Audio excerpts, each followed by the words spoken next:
Under light blue skies on a perfect Monday Labor Day afternoon at Dodger Stadium, with the Rockies coming in to open up this six-game homestand. Hours ago, Gavin Lux came in with a couple of the other young guys, Dustin May and Tony Gonsolin, providing some comfort for him as he walks into Dodger Stadium, meets up with Clayton Kershaw, gets photobombed by Cody Bellinger. He's going to wear number 48 to make his Dodger debut, and the skipper greeted him, let him know he'll hit 8th and start at second base. Joe Davis or Hershiser, Alana Rizzo joins us in a moment. You know, with a team this far out in front in the division, you look for these little stories to kind of carry you towards September. It's a fun one. Gavin Lux, maybe the best hitter in minor league baseball this season, makes his big league debut tonight. It's exciting, and you know, you inject some energy, you get a little youth in the locker room, you get some production. This guy is a fantastic prospect. We've seen this before with Jock Peterson or Yasiel Puig or Corey Seager, a September call, made the playoff roster. Could that be in Gavin Lux's future? You saw the numbers there, 392 at the AAA level as he revamped his swing a couple of years ago, went from being an elite bat-to-ball guy to a guy with a ton of pop as well. So that's one side of it. The other side for the Dodgers, Walker Buehler will start. Last time he saw the Rockies in this ballpark, 16 strikeouts. Yeah, Gavin Lux has got the pop. Walker Buehler's got the fastball. And you know what? When he has great separation, that's when he dominates. In that 16K game here at home, the fastball was elite. About half of the strikeouts from that, but another third or fourth of those from the curveball. When he has the separation of those two pitches, he can be dominant. Buehler for the Dodgers, rookie Peter Lambert for the Rockies with the magic number to clinch a 7th consecutive division title, sitting at 7. Arizona already won earlier today, so the Dodgers trying to drop it to 6. Game 1 against Colorado coming up.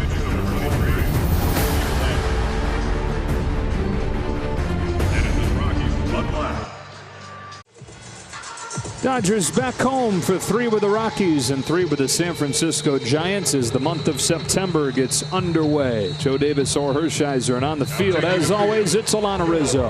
Joe, after Dustin May took a liner off of Jake Lamb's bat, he went through all of the concussion protocol yesterday in Arizona, and thankfully he is okay. Dave Roberts said earlier today that he was going through another set of concussion testing here at Dodger Stadium, but he was out there signing autographs for fans. He says he feels really good, just more of a scary moment. Thankfully, it could have been a lot worse, so that's good news for Dustin May. Some transactions today. Of course, you guys have already talked about the major league debut of Gavin Lux, who's about to take the field. Josh Sborz is here, the right-hander, basically looking for some coverage in that bullpen that got worked in Arizona. And Julio Urias back from that restricted list. He served his suspension. He gets the start tomorrow.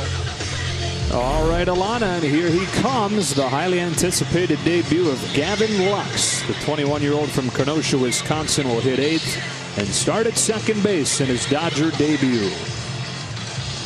The lineup for the Rockies here in Game 1 looks like this, with Trevor Story to lead things off. Charlie Blackmon hits second and starts in right. Nolan Arenado having another fantastic season. Third baseman hits third. Murphy, Hilliard, and Hampson through the heart of the lineup. Walters does the catching, and Jonathan Daza out of the 8th spot in center field. Walker Buehler, last time he faced the Rockies in this ballpark, the most Ks in a game in the National League this year, 16. Elite fastball, fantastic command to both sides of the plate. Walker Buehler was separating with the curveball and the fastball, and for good measure, he had a pretty good slider that day, too. And then in a statistical oddity, the next time he went out was at Coors Field against the Rockies, and he went from the most strikeouts in a game in the National League this year to the most hits allowed in a game in the National League this year, allowing 13 of them as the Rockies scored 7 times and beat him. You don't want to attribute it just to Colorado in that ballpark, but that had a lot to do with it. But it also has to do with him then continuing to learn to pitch in that environment. Talked about it during the pregame show, but shockingly, the Rockies, the 2nd worst record in the National League, having dropped 6 in a row. Off we go with a pinpoint fastball in strike 1 on Trevor Story. So 6 straight losses. They've lost 10 of their last 11. They're 15-40 since late June. It's not been Trevor Story's fault. He's been really good. Flies this ball to deep left field, sending Pollock to the wall, and it is a leadoff home run for Trevor Story. His 30th, and just like that, 1-0.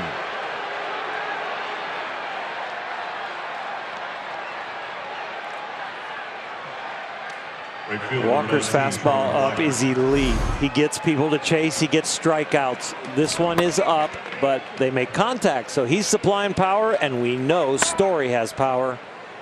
It was a high arcing fly ball. You weren't sure it was going to go out, but the way the ball was carrying, it was out for sure.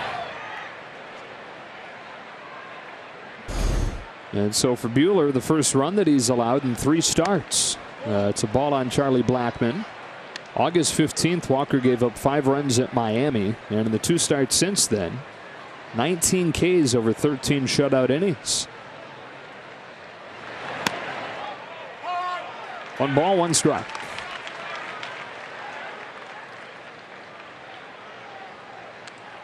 Veteran crew chief Larry Vanover on the plate tonight.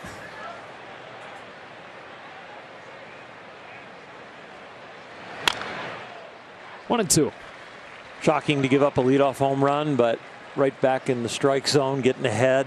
And I don't think it will be a daunting feat for Walker to put that in the rearview mirror and just keep attacking with his stuff.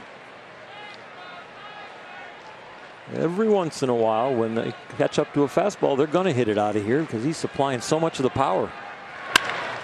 That ball's driven to right center field. Long run for Jock Peterson, won't get there. Extra bases for Blackmon. He'll settle with a double. And so homer for Story, a double for Blackmon, and the Rockies coming out hot. Kind of a matching pair of up fastballs. One hit by a righty, now hit by a lefty. And they're just getting on top of it, not popping it up, not swinging through it. Almost making attempts at like they know what's coming. And I know they don't, but when you default to that pitch a lot, you start to look for it.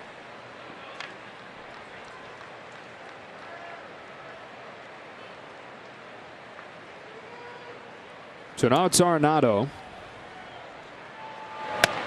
who looks at strike 1. It has been another really good season for Arenado. All-star again, hitting above 300, 35 home runs and 105 driven in. It's his 5th consecutive season of at least 30 home runs, at least 100 RBIs. Leading the league in both those categories in that span. Statistics, yes, but fun to watch also. He just doesn't put them up in a blah way. Watching him play defense, watching him hit, the way he goes about his business, he's a pleasure to watch.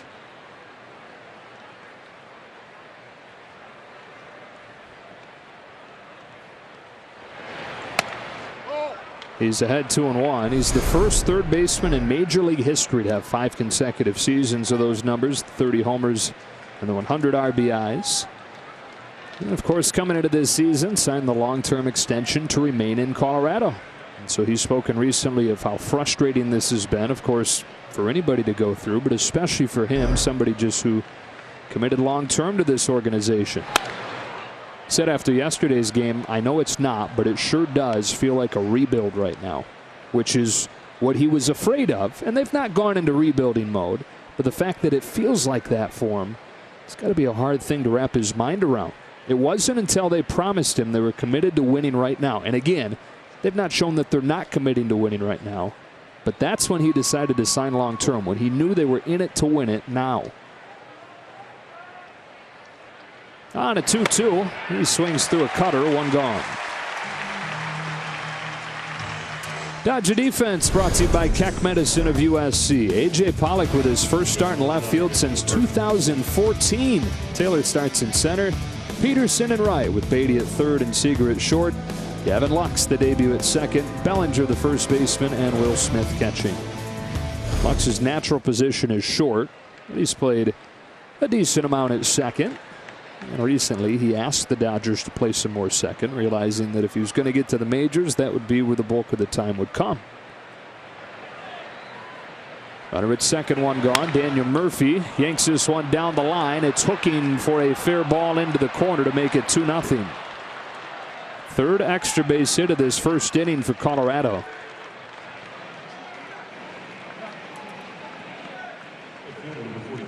Hitting a couple balls hard, and now this one just well placed. Murphy, as he gets ready in that crouch stance, down and in. A lot of lefties like it there. It almost crowds them, but you're really trying to throw that ball maybe a little bit more like waist high so they can't drop the head of the bat on it like that.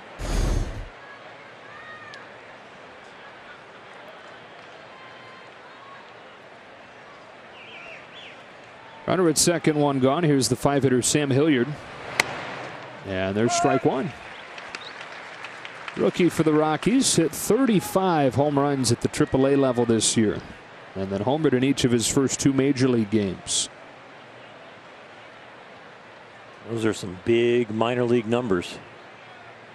You don't play that many games as you do at the big league level. Get that done. Seeing a lot of really big minor league numbers this year. That's true. Playing with the same baseball that they're playing with up here at the big league level for the first time, and it seems to be carrying the same way. Better environments, worse pitchers, same ball. Middle. Bad. Murphy dancing around as the 1-1 comes home and is fouled back.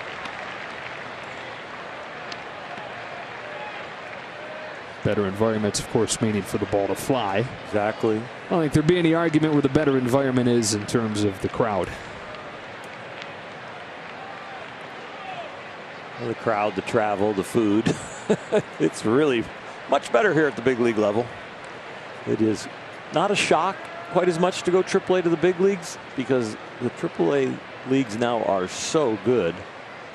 Stadiums, accommodations, the travel's still a little tough at times, but the shock is now not going down. The shock is when you come to the big leagues and how immaculate and amazing the big leagues is. It's not like the minor leagues are a really bad place to train and get ready, but the big leagues is off the charts now. Chefs and clubhouses that are unbelievable facilities. Travel is completely first class. 2-2. Taken low. The Dodgers have seen so many guys come up to the minor league system this year. Gavin Lux just the latest. Take a look at the bottom of the order tonight. Beatty, Smith, and Lux. Back to back, 6, 7, and 8.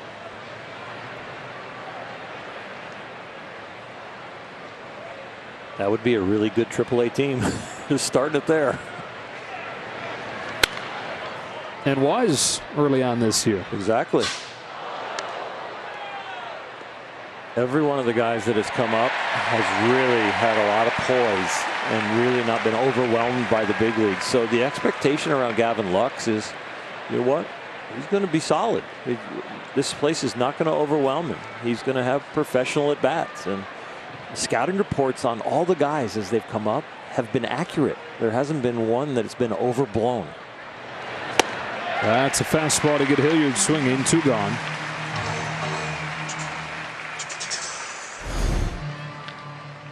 Second baseman number 1, Hampson.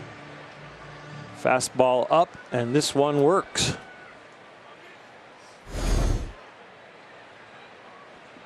Two 2-0 Rockies. Man at second with 2 out in the first inning. And here is Garrett Hampson. As we've talked about before, because there's so much depth within the 25-man roster and the fringes of that, it's really hard to break in out of the Dodger minor league system. A lot of times you're ready long before you finally get that call. Strike one, 98. There's not a lot of force feeding going on in this organization where we need you now, and I know you might not be ready, but you'll learn up here. More of a log jam, and a log jam on purpose. It's a very deep and talented organization, and isn't it a great thing that if you do come to the big leagues and you are ready, kind of chomping at the bit, that it's not that overwhelming situation that rookies sometimes have to adapt to? Hampson to left center field. Taylor on the move will flag it down and end the inning. The Rockies get a couple against Buehler, and the Dodgers come to bat after this.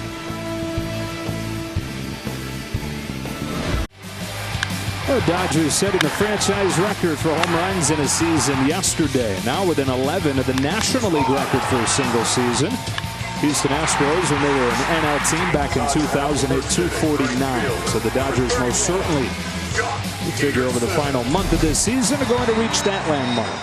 Here's the lineup for game one against the Rockies, with Jock Peterson to lead it off and Corey Seager hitting second for the first time since July.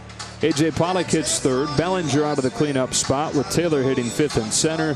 Beatty at third. Smith catching, and Gavin Lux will debut out of the eighth spot. Against Peter Lambert, who got off to a great start here in his major league debut, but has had a rough go of it really since, and the Dodgers have been very hard on him.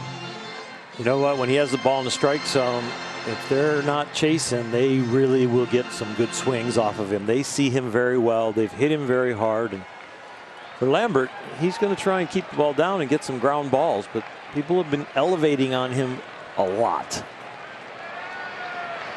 Jock Peterson, yesterday's hero, takes strike one. Absolutely demolished a ball to win it in the 11th, 28th homer.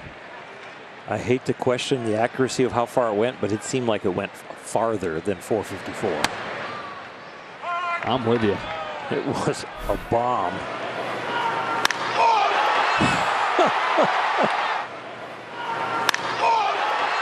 The grunt in the background by a fan or a teammate. Yeah. It was his longest of the year. That helped the Dodgers avoid this sweep. Crushes this ball, right center field. He wins yesterday's game with a home run. He starts this one with a home run. Number 29 for Jock Peterson, and they waste no time getting on the board against Lambert.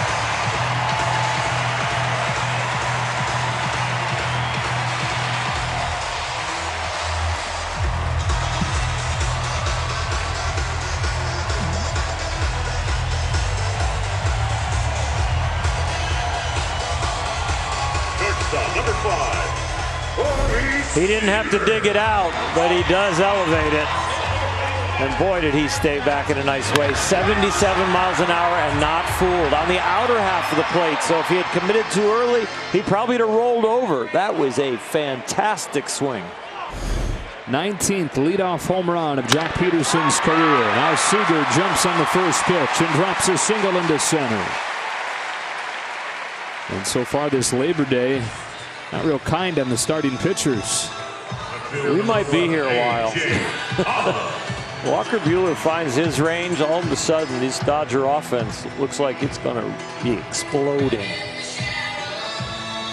It's a pitching staff that has really gotten beat up, not only on the field with their ERA, but they're just not even originally the original staff anymore for these Rockies. It's unbelievable. I mean, the 5 guys they had on the rotation to begin the year, all on the injured list. 3 of them finished. 2 of them currently on the IL and uncertain whether or not they'll return. 2-1 Rockies. Nobody out first inning, and A.J. Pollock grounds it foul. A.J. hitting .299 in the second half. OPS 300 points higher than it was during the first half, which of course was abbreviated because of the elbow surgery, the infection that led to it.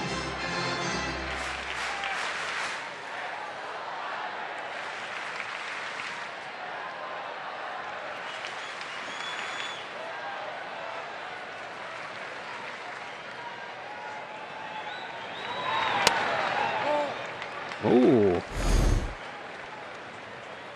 Gavin Lux. Whoa.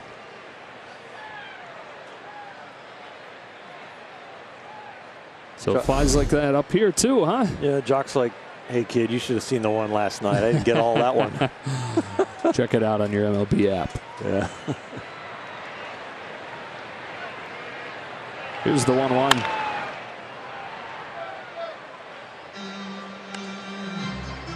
This is fun. You know, think about that. That conversation between Jock and Gavin couldn't happen yesterday.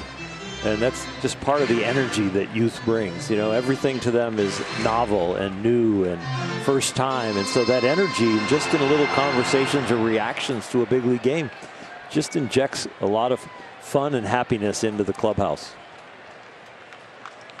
And we've talked about it, you know, 89 and 50, 18-game lead in the division. You kind of got to bring your own energy, bring your own motivation. Things like that can help spark you. 0-1-2. Swung on a miss. Good pitch from Lambert. One away. First base number 35. One on, one out. Here comes Cody Bellinger, who made Peterson's home run possible with a game-tying home run of his own in the 9th inning. And a four-way tie for the major league lead, with Christian Yelich hitting one earlier tonight for Milwaukee. All four of those guys 43 home runs. Belly with a long break before he had a home run, a little bit of a drought, but I'll tell you what, better at bats over about a 3-day period. Then all of a sudden, pop, here comes the home run. So he might be getting ready to lock in. Just keep the same theory and calmness in the box that he's been showing. Dave Roberts with a little pep talk that got public with some quotes about, I just want you to go be a great hitter. Don't try and hit home runs or win an MVP. Just go up there and have great at bats. On a 1-0 from Lambert, he takes ball 2. He's in a 3-way tie for 3rd in franchise history for a single season with Duke Snider, 1956, Gary Sheffield in 2000. He's 5 shy of Adrian Beltre's total in 2004 for 2nd. He is 6 shy of Sean Green's franchise record, 49 in 2001. But Seager at first and 1 gone in the 1st inning. Here's a 2-0. Strike 1.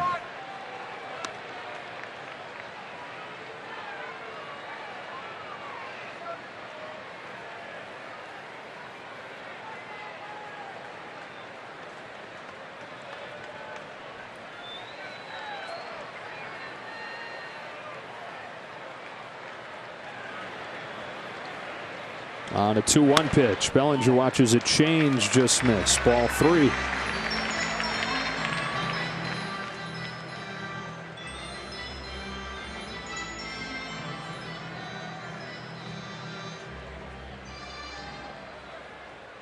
One of those 43 home runs for Cody came against Lambert, who lets the 3-1 fly and walks him. 2 hits and a walk in this inning. 1st and 2nd one gone. And the Rockies defense brought to you by Keck Medicine of USC. Hilliard, Daza, and Blackman, the outfielders. Arenado and Story on the left side. Very good defensive infield there with Hampson at 2nd. Murphy at 1st. Walters doing the catching for Lambert. And here's Chris Taylor, who's hitting .293 since returning from the fractured wrist. He's hitting a loud .293 too. It's not just, oh, it's dropping in or it's finding holes. The first hit after coming off the IL found a hole, but after that he's been hitting the ball hard. He's got Seager at 2nd, Bellinger at 1st, and takes ball 1. Boy, you talk about a log jam.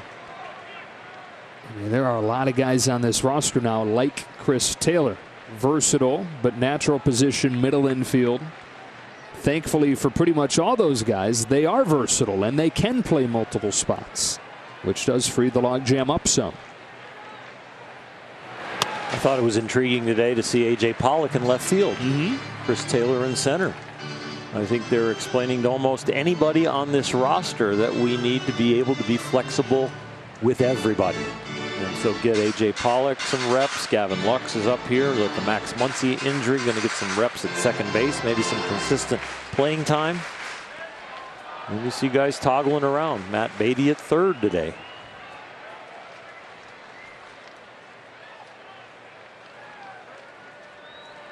After he walks Bellinger, falls behind Taylor 2-0 and finds it 2-1. Dave Roberts saying that Cody Bellinger is going to play more center field, and that's why A.J. Pollock slid to left. You, of course, have Alex Verdugo coming back soon, beginning his rehab tonight in Ogden.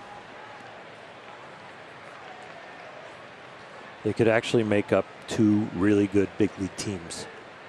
It's that deep. Completely different than on the other side of the field with the Rockies, as they have had injuries and really could not reach down and find other high quality pieces. Generous outside corner helps Lambert out and evens the count 2-2. This ball is wide. It's not only wide, it's Not even near the edge.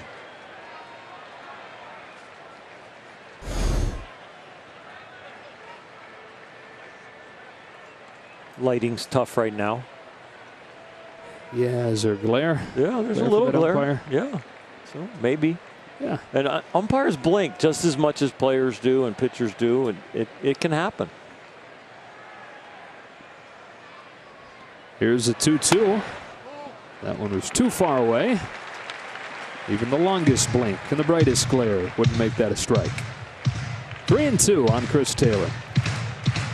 I played for a while in the big leagues. I know 17 some years, but I blinked a few times in the batter's box where like, oh my gosh, I never saw that. And I've blinked on the mound after delivering a ball where like your eyes maybe bob or something, or your mechanics aren't quite as solid, and you're like, hope that ball, I'm glad that ball wouldn't hit back at me. Boy, it sure is good to get Alano's report that Dustin May is doing okay. Yeah. Speaking of that. Yeah.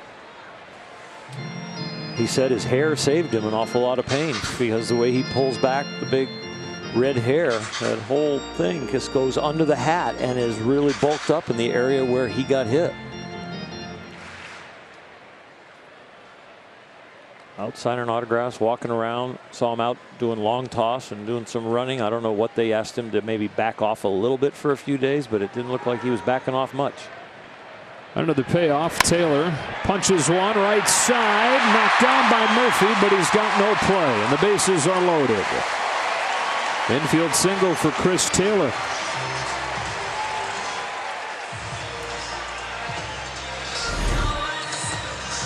We'll settle in for a while. The Dodgers are putting the ball in play. The Rockies sent 6 to the plate in the first inning, got 2. The Dodgers down by 1, but now bases loaded, 1 out.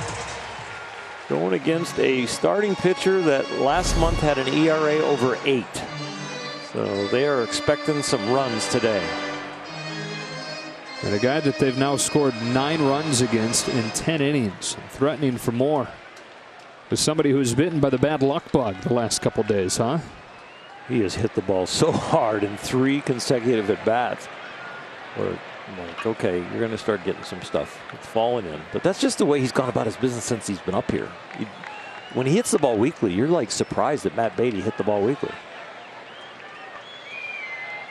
That's a good time for a guy to be due. First inning opportunity, bases loaded, 1 out. Lambert comes home and Beatty takes in the dirt. It's a nice stop by Walters. 1 ball, no strikes.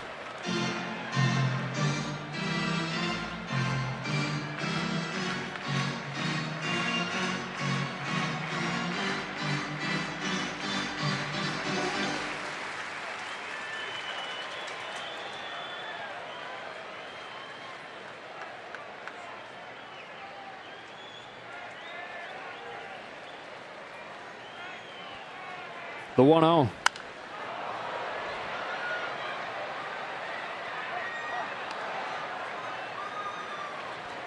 They're working real hard to get Gavin Luxon at bat here in the first inning. Doc, you're going to hit him 8th? You're going to hit the highly anticipated debut 8th? We know what the people want. We're going to get him up there. What is running through his mind? It's just baseball. This is my bat. It's just baseball. 1 ball, 1 strike. Beatty takes it inside, ball 2. And probably, you know, you're hitting 8th. Mentally, you're not thinking you're coming up in the first inning, but you're watching this develop and you're thinking, okay, better start reminding myself, like you said, it's just baseball. Yep. Same bat that I use, same gloves. Yeah. I'll tell you what, it happens. Looking down at the bench and there's your glove and you pick it up and go, yep, feels the same, even though we're here. On a 2-1, Beatty lifts it foul and it's 2-2. We're here, and how did we get here? Oh, yes, and you don't have time to review all the trials and tribulations and sweating over the draft and getting drafted and the negotiation and minor league ball and all the different things you go through. He will not be thinking about today. He just, I'm here and I want to get a hit. I want to pick up a ground ball and throw it to first. Just get a few of the basics out of the way. Wouldn't mind seeing his old Oklahoma City teammate Matt Beatty get a hit here with the bases loaded. A 2-2, and it hit him, and the game is tied at 2.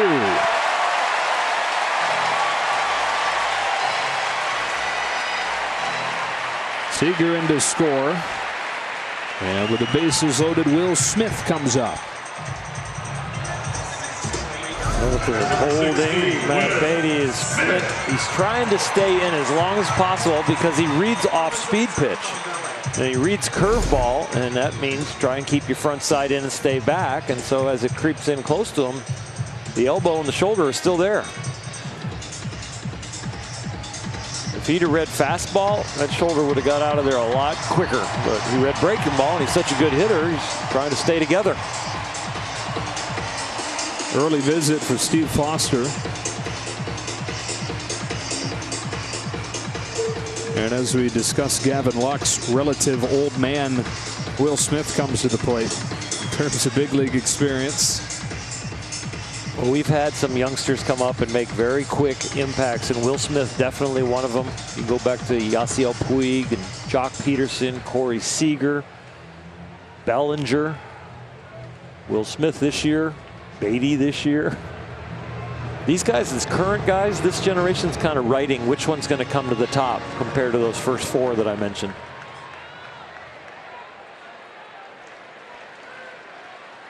Back at square one already. 2-2 here in the first. Lambert getting ready to face Smith. One of his first signature moments, the walk-off home run on that Sunday afternoon against these Rockies to complete the walk-off weekend. On the first one from Lambert, he hits a ground ball to short, 6-4-3, and Gavin Lux will have to wait. He's waited 21 years. He can wait another inning. But the Dodgers have tied it. A leadoff home run from Jock Peterson, and then Beatty gets hit with the bases loaded. After 1, it's 2-2. Up the second inning. Dodgers baseball is always live with MLB at Bat. Follow the action with game tracking and video highlights along with up-to-the-moment stats, standings, breaking news, and more. Download MLB at Bat today. It's your #1 app for Dodgers baseball. Well, a lot has happened in 1 inning in this game. Leadoff home runs on both sides. Story for the Rockies, Peterson for the Dodgers. 2-2 to the second. Bottom third of the order for Colorado, Tony Walters.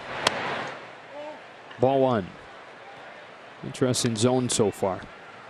It has been a little bit more on roller skates or roller blades, or I don't know what else we could say. Either one of those. Inconsistent. The skates are coming back. Are they? Roller skates, yeah. All right. Walker Buehler needs to turn his phone off, turn it back on, get a fresh screen, and start this game over.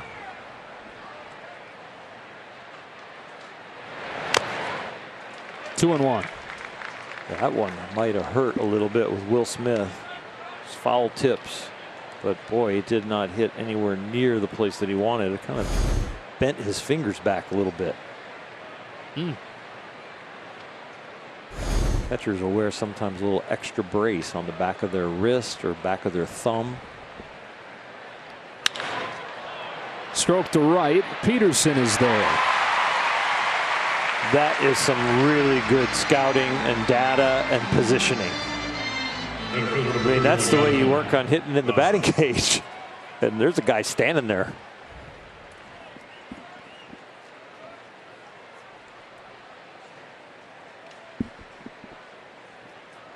Some more hard contact against Buehler, but it's right at Peterson.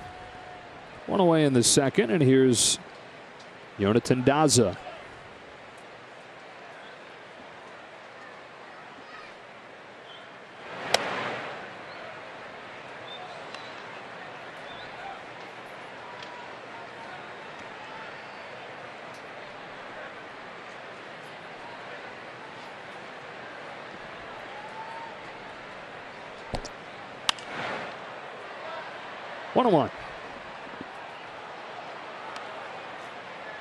A lot of these fastballs that are getting hit hard off of Walker are a little bit more center cut. It hasn't really mattered what height they are, the up ones or the down ones, but they've been a little bit more center cut. The ball that Murphy hit was a pretty good pitch down in, kind of jammed him.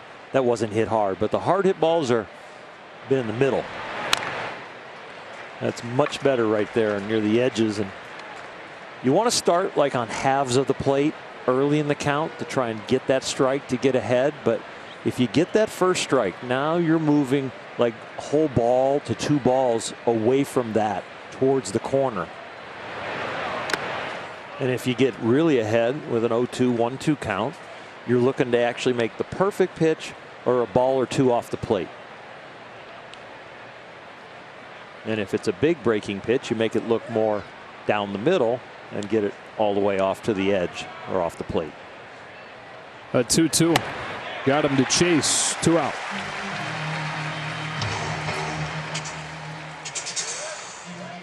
An 8-hitter hitting .219 will chase that pitch. Nolan Arenado probably takes it. Trevor Story probably takes it. But here at the bottom of the order, this one is good enough. That's part of the story with these Rockies, right? I mean, you look at those names at the top, and Story and Blackmon and Arenado, and when he's healthy, David Dahl. Peter Lambert takes a strike, but there is just such a drop-off from the best of their players to everybody else.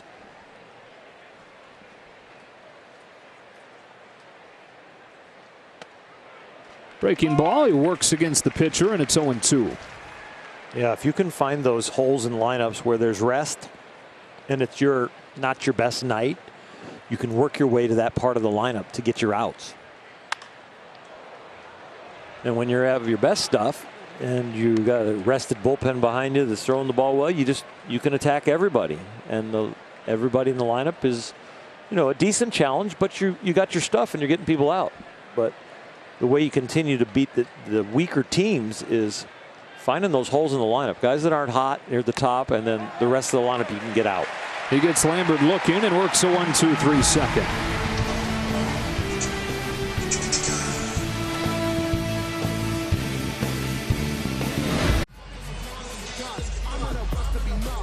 So here we go. Gavin Lux to lead off this second inning for the Dodgers, making his major league debut. Of course, highly anticipated for a guy who steadily climbed the ladder through the minors and reached a whole another level when he got to AAA this season, hitting .392 as one of the youngest players at the AAA level. He hit 13 home runs over 49 games.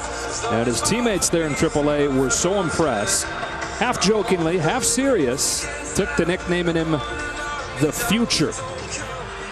And so big time expectations for him as he gets ready to make his debut here. You get drafted really high because you have tools, and there are parts of your game that look ready. But as you go through the minor league system and you get some professional coaching and you get it all honed together, and then you produce at the AAA level, it doesn't matter how old you are, you get an opportunity.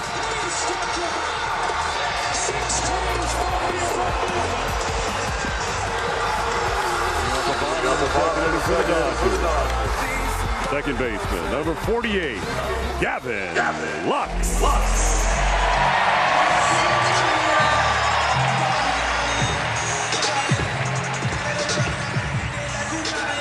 His mom Heather, his dad Tom, in from Kenosha, Wisconsin, where he started Indian Trail High School. 20th overall pick in 2016 and making his major league debut with a line drive base hit to center field on the first pitch that he sees as a big leaguer. Welcome, Gavin Lux.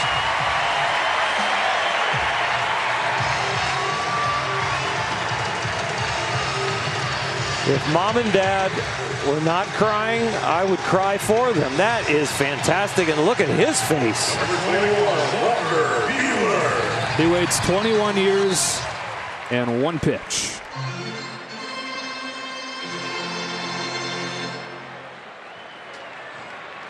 And he'll fit in perfectly, won't he?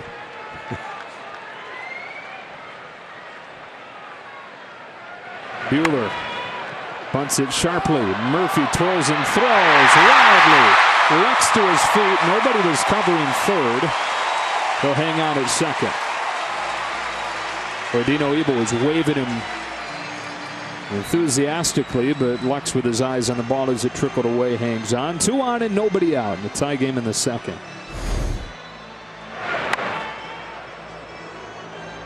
They call it foul. Home plate umpire Larry Vanover calls it foul. It's his call until the ball crosses first base. Gavin Lux reached first base on that one. Still there. Yeah, so called a foul ball. So runner at first, nobody out. The count on Buehler is 0-1. Try it again. Pull back, ball 1.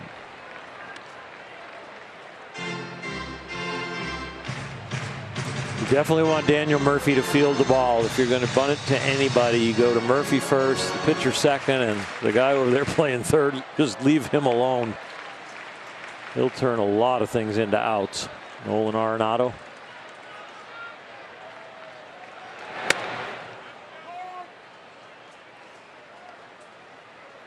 He's trying to get it. He's got the proper angle set. He's just bunting through it a little bit.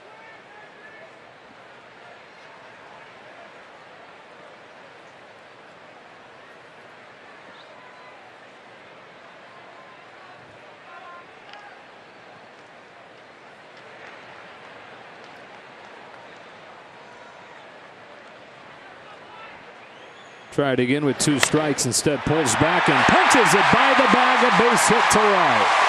Lux is at third, and they've got him cornered with nobody out.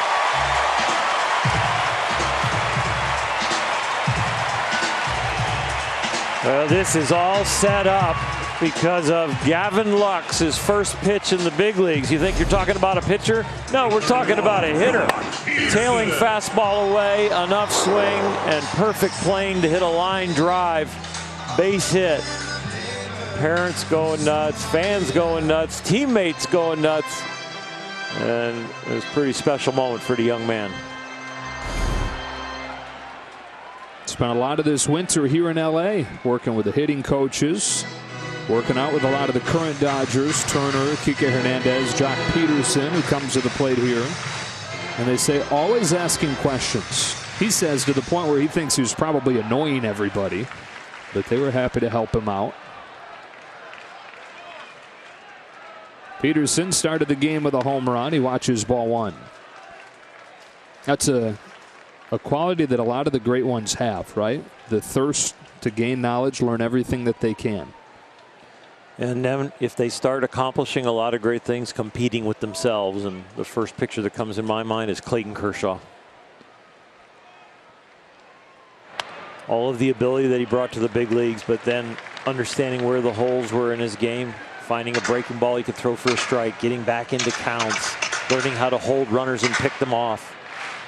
And all the young players with the Dodgers are going through that.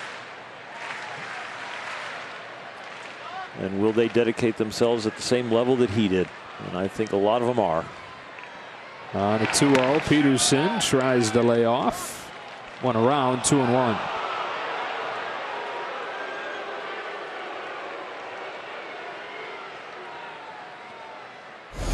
Jock shrugs off that strike call on this swing.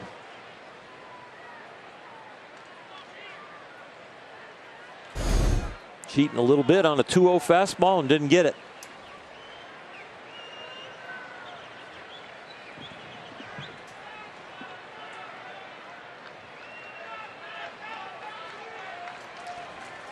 First and third, nobody out in the tie game in the second. Peterson with a good take to get ahead 3-1.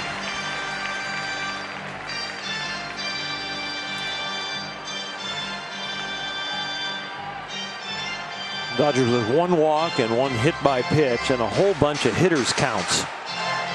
Grinding out at bats doesn't always lead to a walk, but boy, you build counts and getting some hitters counts and a lot of information, you're feeling pretty good at the plate. 3-1 pitch, fouled off, and it's 3-2. That swing looked a little bit like the one that won the game yesterday.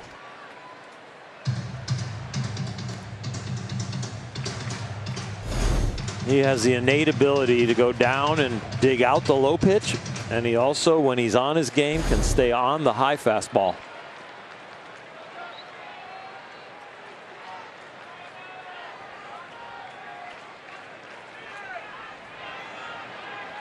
Lux at third, Buehler at first.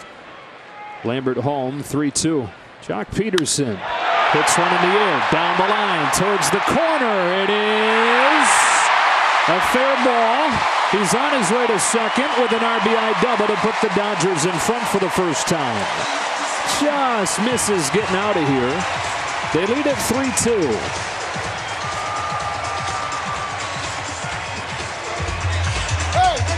He hit it hard. He hit it almost far enough. Watch how close this is.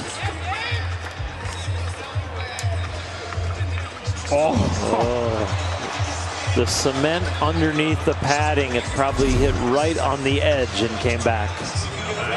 Peterson 3 for his last 3 with 2 home runs and that double. And Gavin Lux, first plate appearance in the majors, first hit in the majors, first run in the majors. And they're greeting him with that ball.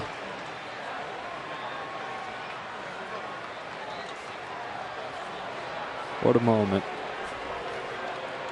I'm not sure that was the real ball. Did they scuff it with some pine tar? Yeah, I think they put a bunch of stuff on that, maybe some bubble gum or some chewing tobacco that they don't use, but just grab some. Oh, what a shame. We got the ball, but it's all messed up now. Yeah. The real ball's with the authenticator. Chance for a big inning here. Second and third, nobody out. Seager, who singled his first time.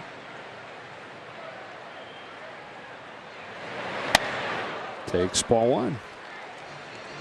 Check this thing out. Oh no. Congratulations, but what a bummer. Look at the look on his face. Where did this come from, he said.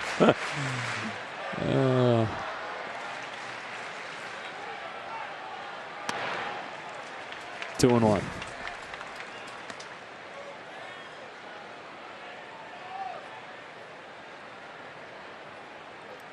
Now he's sitting over there between the veterans saying, so how long did it take you to get your first big league hit?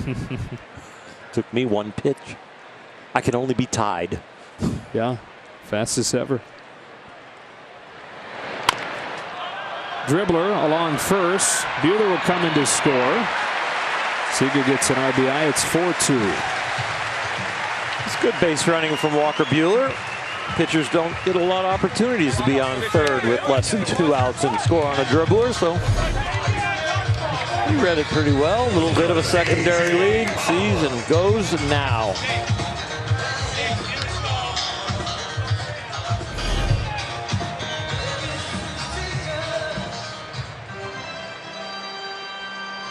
Peterson at third, 1 away for A.J. Pollock, and the infield comes in for Bud Black.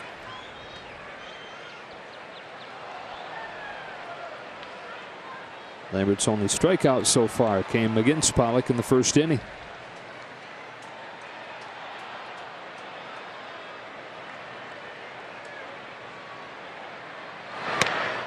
Eight of the first 11 have reached against Lambert.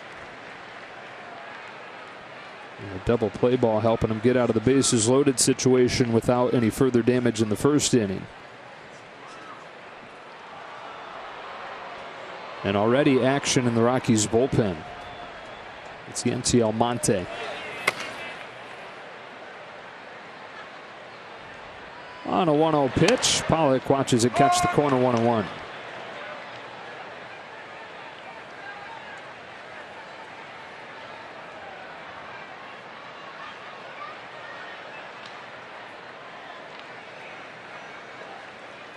That's interesting. Hit the corner with a fastball exactly where you want it and throw the ball out. Not something you see very often.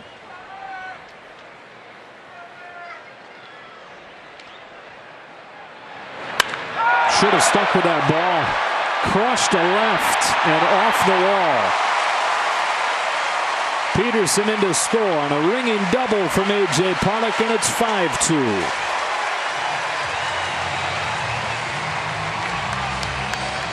The little topper that Corey Seager scored Buehler on, it must have put a little scuff on the ball. He fell behind 1-0. Next pitch 1-1 on the corner. Changes balls and now hangs a slider down the middle. There have been a lot of middle pitches here today. Walker Buehler trying to get out of the middle of the zone. Lambert still in the middle of the zone. They're going to put Bellinger on intentionally. 2 innings, 2 walks for him.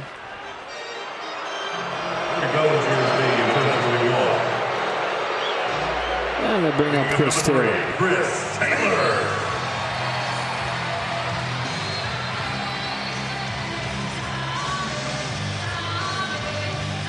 Well, Peter Lambert, whose dream was to be a Dodger, is living a nightmare here facing him.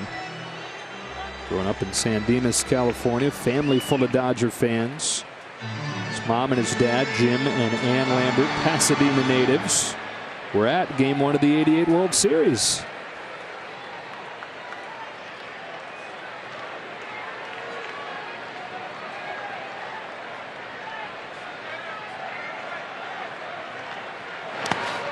Peter and his brother were at postseason games in '08 and '09. He says that was kind of the peak of his fandom, but they'd come anywhere from 10 to 12 games a year as a family.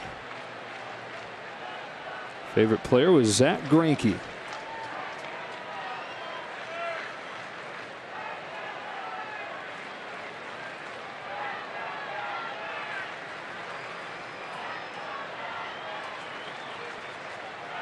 First and second, one gone. Here it comes. And a half-hearted swing and a miss, 1-1.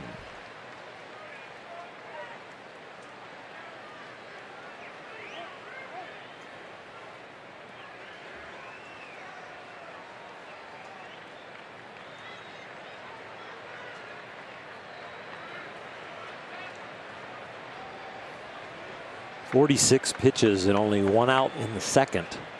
That is a lot of work. Not only because of the poor results, but just that's a lot of pitches. Giving Labor Day a new meaning. Yeah. Ball 2 on Taylor. You know, Peter got off to such an encouraging start to his major league career. Debut on June 6th at Wrigley Field. 1 run over 7 innings against a good lineup. Struck out 9 in that game. Won his next start as well. Hasn't won since, and the ERA is climbing near 8.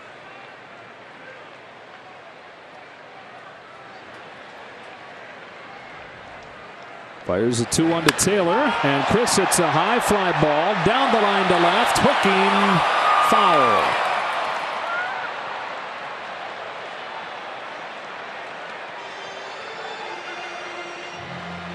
It's an up off speed pitch that he just gets a tad out in front of. That ball was plenty of home run distance.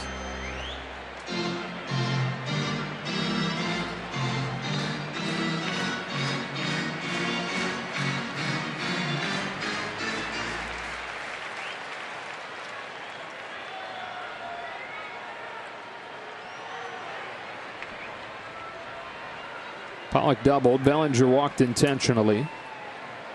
Chris Taylor, who's sitting on 9 home runs for the season, waits on a 2-2 and fouls it off. We'll do it again.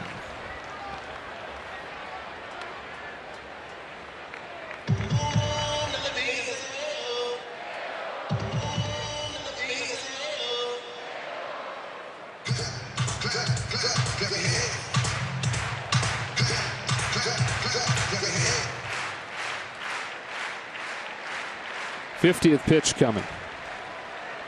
Through 1 1/3.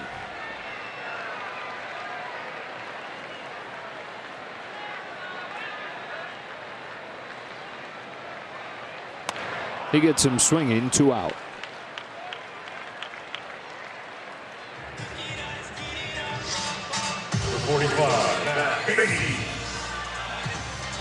Beatty, the 8th man to hit in the inning. Picked up an RBI in the first inning when he was hit by a pitch with the bases loaded.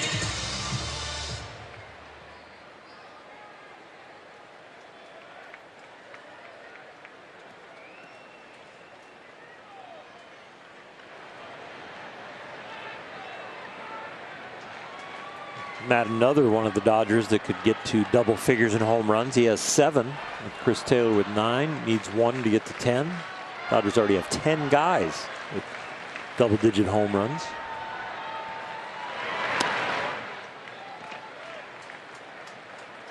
Gotta like his chances, right? 7 right now with a month to go. Yeah, and to have 12 guys that have double-digit home runs, that's some spread-out power. No question why they are setting a franchise record for number of home runs. Still a month ago. It's crazy. It's also crazy that it is September, though. 2-0. Where'd the time go? Good team, having fun.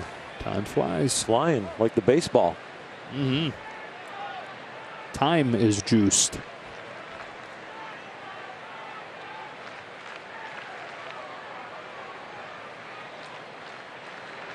Time is not flying for the Rockies.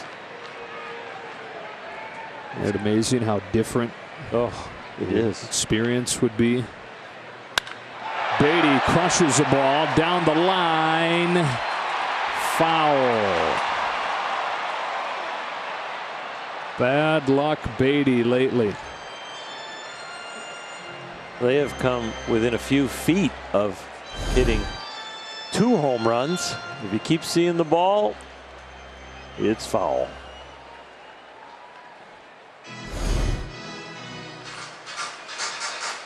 .107 off of the bat there. And strike one.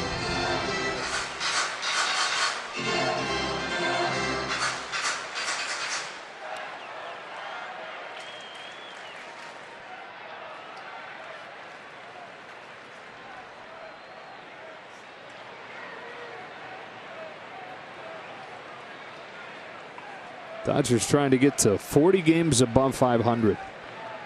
89-50.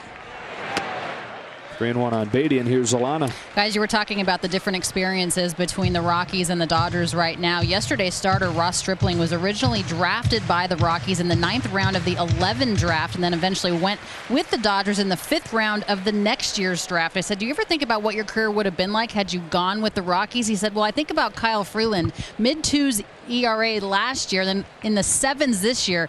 Very difficult to pitch in that park. He said, I'm certainly very thankful I waited and came to this classy organization. Beatty flips it foul, and it's 3-2. Yeah, you've talked about it before. There aren't too many places where you would get drafted and have negative feelings, but can you imagine getting drafted by the Rockies and having that be where you're going to go debut? It's really a tough equation because you're not just getting called up to the big leagues. You're getting called up to the most offensive park pretty much in the world, and it's a very tough environment to make the ball move and to make it break. And then once you make a mistake, it gets hit really loud. And I guess from a hitter's perspective, it could be the opposite set of feelings. Beatty strokes that one off the glove of Hampson. Pollock in to score, Bellinger to third, and Beatty finally finds a spot for it to fall in. They lead it 6-2. Matt Beatty might have fewer hits than a few of the guys the last couple days, but there is nobody that has a higher exit velocity, including Jock Peterson in his home run, including Cody Bellinger in his home run yesterday. He is killing the ball lately. And it is a quick exit for Peter Lambert. 6 in the bank. 1st and 3rd, 2 gone. 2nd inning. The inning started with Gavin Lux's first career at bat. On the first pitch that he sees, he singles to center. And the fun continues after this. Baseball on Sportsnet LA is brought to you by BMW, the ultimate driving machine. Hurry into a Southern California BMW center today for exceptional offers, or visit SoCalBMW.com for more details. And by Morongo Casino Resort and Spa. Good times. Yency Almonte on to pitch already out of the bullpen for the Rockies with 2 gone here in the 2nd inning. Dodgers already up 6-2. Almonte's got a big arm, 95, almost 96 mile an hour fastball. Change up and a slider also, and he can change speeds on you about 13 miles an hour, and that will be with the slider. Will Smith, the only Dodger yet to reach, hit into a double play down the 1st inning. That delayed Gavin Lux's major league debut for the 2nd, and he's already on deck again. Did he get his first 2 major league appearances in 1 inning? Bellinger at 3rd and Beatty at 1st. Almonte to Smith. That is low. No throw from Walters as Beatty slides into 2nd.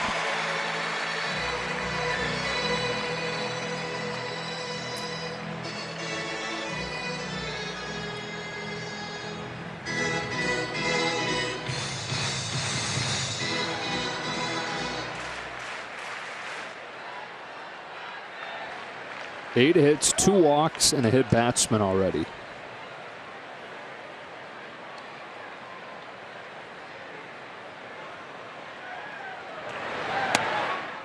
And now ball and a strike on Smith. Almonte out of Miami. Christopher Columbus High School.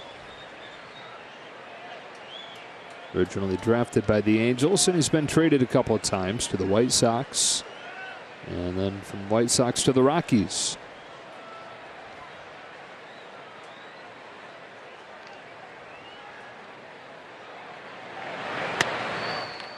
Two and one.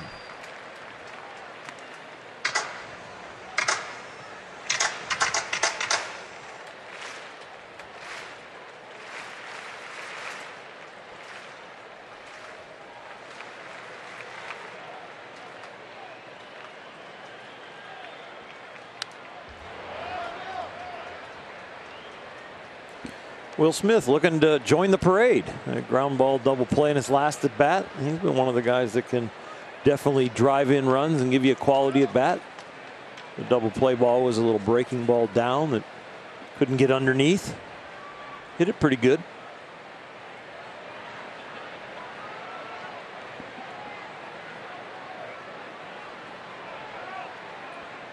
Bellinger at third, Beatty at second. Almonte's 2-2, and Smith fouls back 97. We'll do it again.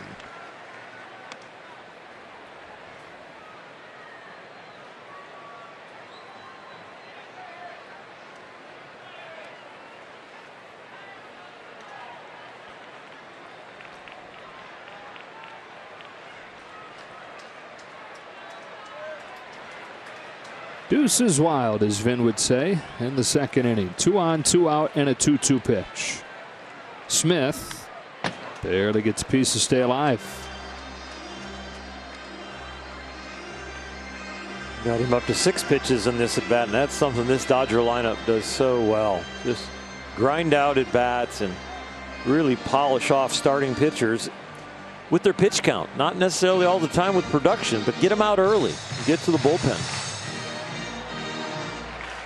They had no walks yesterday, but today they are grinding out some at-bats, hitters counts, walks, and not making mistakes with their swings when they get something to hit. Third consecutive 2-2 gets him swinging and ends the inning. But the Dodgers spring for 4, and they chase Lambert from the game at 6-2 to the third.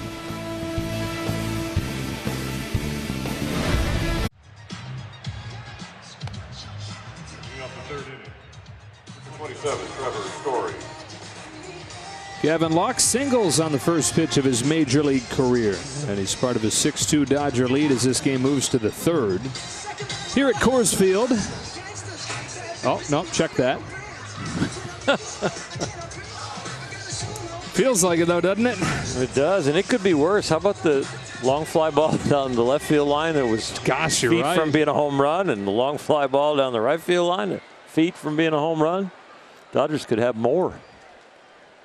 You said Walker Buehler needed to reset his smartphone after the first inning and settle in, and Dodgers have rallied for 6 runs to allow him to do that as he misses with his first pitch to Trevor Story.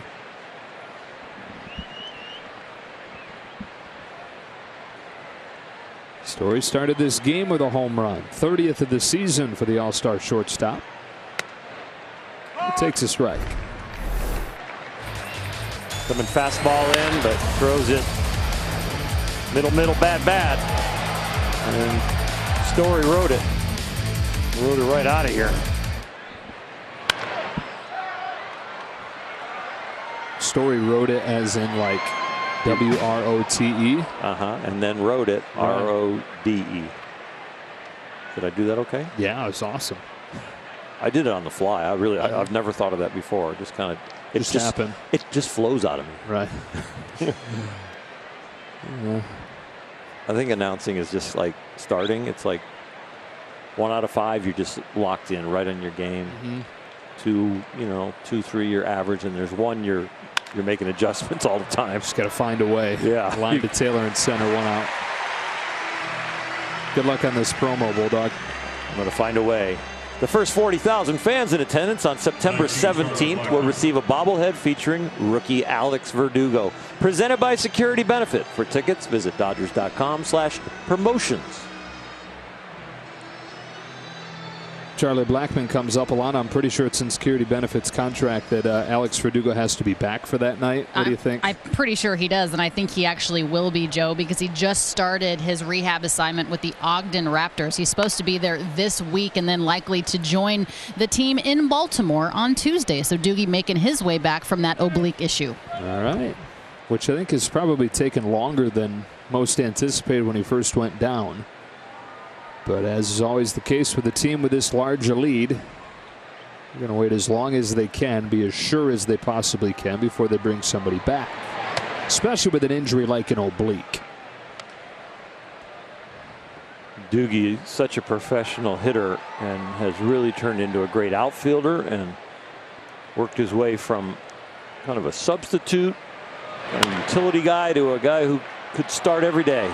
That's hooked down the line, and Blackmon has his second double of the game.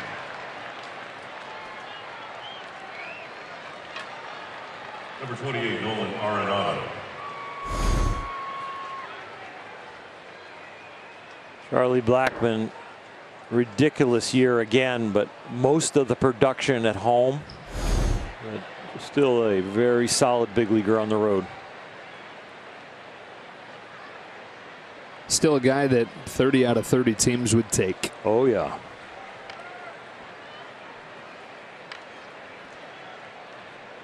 Here's Arenado, struck out his first time. That one is crushed down the line to left. Nolan Arenado with a 2-run shot. 36 for Arenado, and it's 6-4.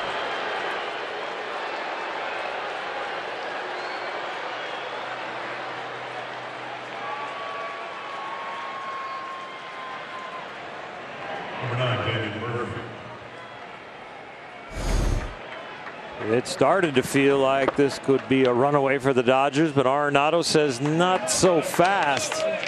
We haven't even had 9 outs to work with yet.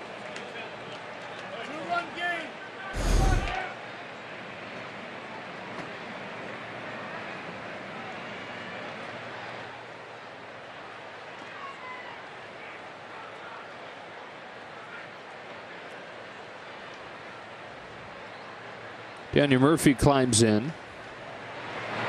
Now Buehler, in his first 2 starts against Colorado, 3 earned runs in 14 innings. He's given up 11 earned runs in his last 8 innings against him now.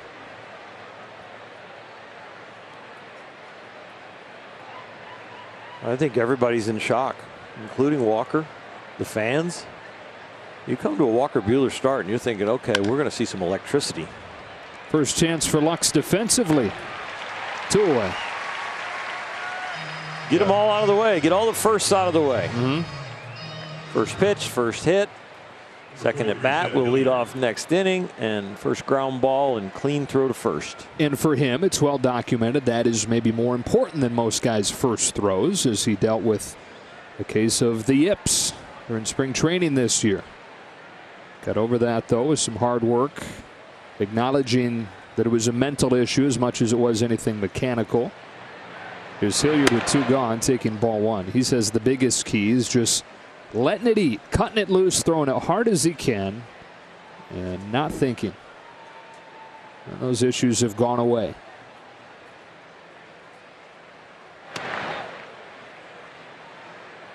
He was out early working with Dino Ebel. They were working with a few different infielders, but mainly on positioning and then hitting ground balls and learning the perspective here at Dodger Stadium. When you look over the first baseman from a whole bunch of different angles, sometimes you see the dugout, sometimes you see the crowd behind Bellinger. All different angles, and get your depth perception and what it's going to feel like to feel it when the game is on. Going over the defensive card with Dino Ebel before the game. Specific instructions on that card, not just like a slight pull or pull, but some depth even. Fly to center field for Chris Taylor.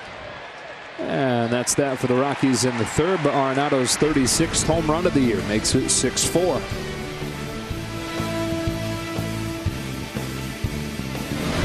Gavin Lux didn't waste any time, did he? First pitch that he sees as a big leaguer. Rips into center field for a single. Shows a lot about the kid's makeup. That wasn't an overswing like I'm nervous and want to get out of here. That was a productive pick up the ball and put a sweet swing on it. And here he is to lead off the third. Second at bat, second pitcher that he faces. Yency Almonte whips in a strike.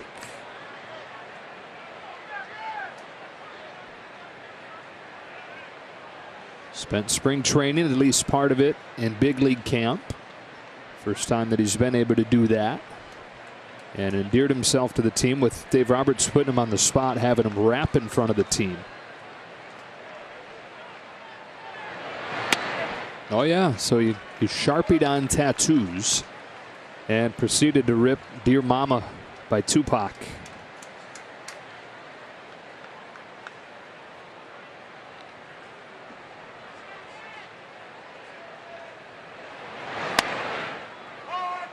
One and two. Lil Lux.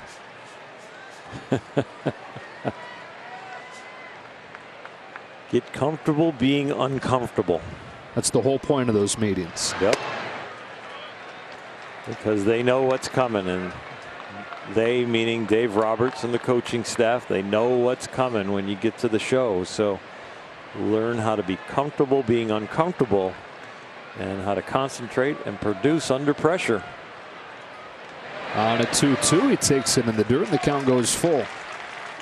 Andrew Friedman has said that he can't recall a 21-year-old that takes as mature of at-bats as Gavin Lux does. And that is saying something when you consider the guys that have come through this system. When I consider all the baseball players that Andrew has examined. Jeez. And he has a mind, like we know, that recalls almost everything. So that's a lot of people in the batter's box and a lot of at-bats.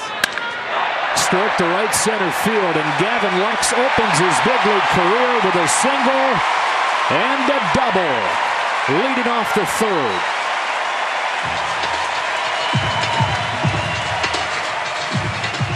There is no level above this, Gavin. I mean, you don't want to set the bar too high, but he's setting it for himself. He goes single on first pitch, double on a 3-2 pitch, hits both balls hard. This second one for two, not hit twice as hard, but definitely hit harder. 109.8 exit velocity. Robert Redford is wishing he was younger now and he could play Gavin Lux.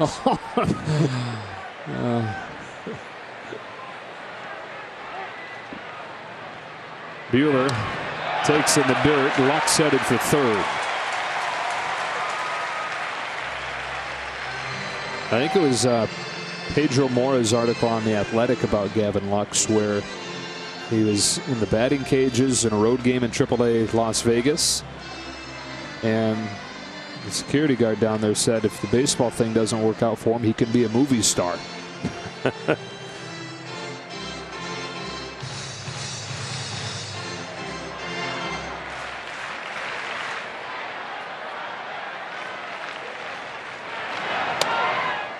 Two balls, no strikes. It's an impressive first couple at bats. It'll be fun to watch him the rest of this game and maybe for a long time to come.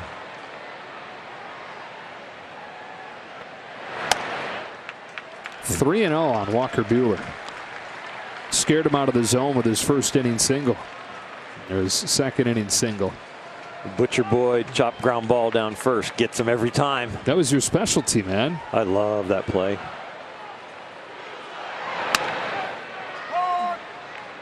Never hit a home run, but I worked on how to get a single.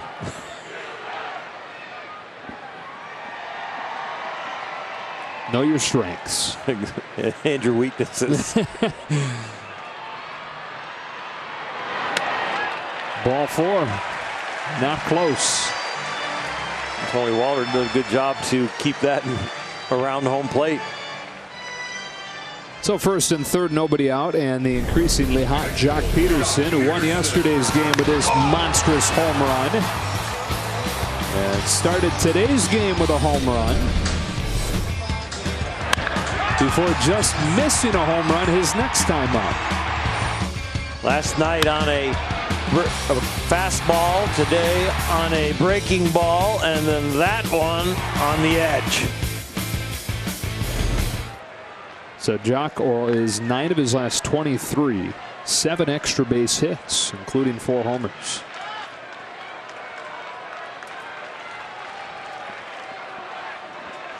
He's got Lux at third and Buehler at first.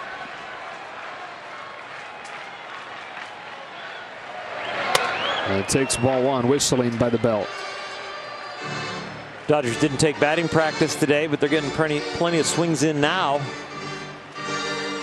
If they'd have taken batting practice and plus had this kind of game the way it's going, their arms would get tired.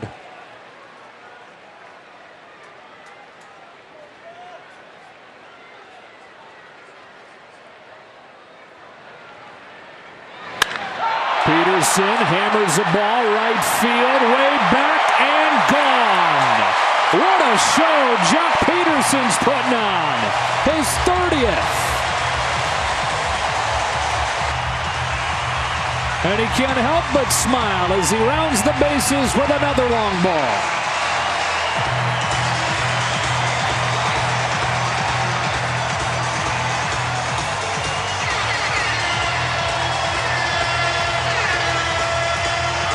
So 3 innings tonight, Earl. Jock Peterson has a home run, a double that hits off the top of the wall, and a home run.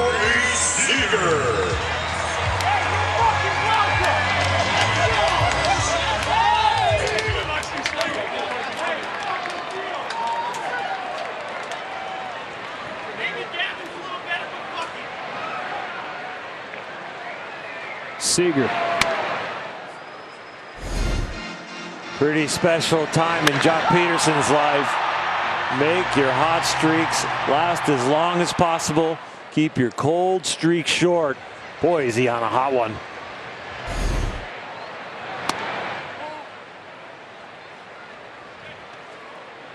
And the Dodgers knocking on the door of a quartet of 30 home run hitters. Got Bellinger, Muncy, and now Peterson with 30. Justin Turner sitting at 26. Trying to join the 77 team. First time in Major League history that happened. Dusty Baker, Steve Garvey, Reggie Smith, Ron Cey.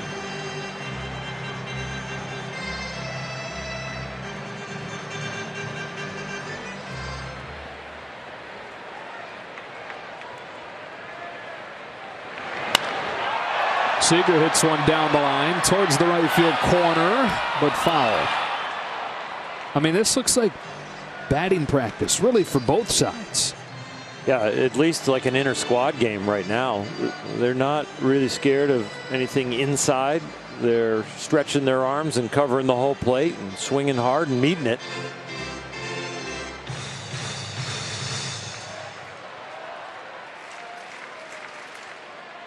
They've definitely relieved pressure from Gavin Lux, and he's relieved his own pressure by getting a couple hits. But even if he was in an 0 for 2 right here, it would not feel like the pressure's on me. This team can carry itself. I'm just here to get used to the big leagues. Well, he's stepped beyond that. I'm here to contribute, and he has contributed already. A 1-2 to Seager. Lays off pitch in the dirt, and it's 2-2.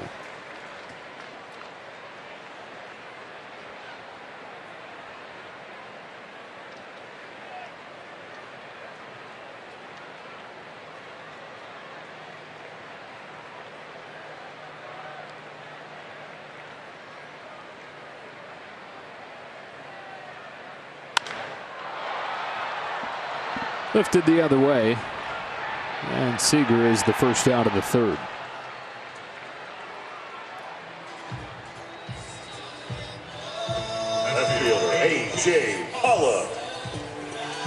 Up comes Pollock. Dodgers 9 runs on 10 hits over the first 2 1/3. They've already brought 20 guys to the plate. Your pen is going to run out of ink. Booth boss got more. Always. He is always prepared for any situation.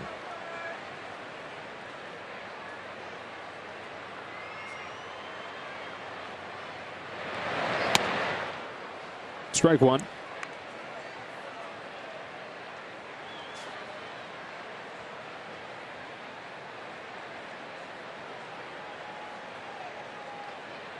Five Dodgers have already reached multiple times. 8 of the 9 Dodgers in the lineup have reached at least once.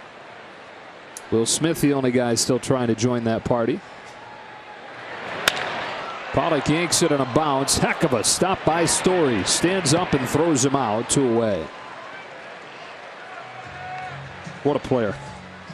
He can really play defense. He can really hit. He's having a healthy season. We admire some great ability on the opposing team. That left side of the infield has a lot of talent. You put that glove and arm next to Nolan Arenado, not a whole lot of holes over there.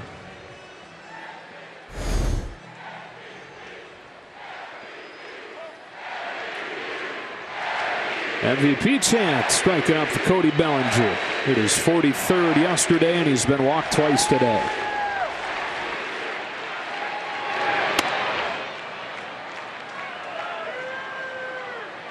I don't know which one I got more chills from. Gavin Lux's first pitch a hit, or that was loud MVP chants right there.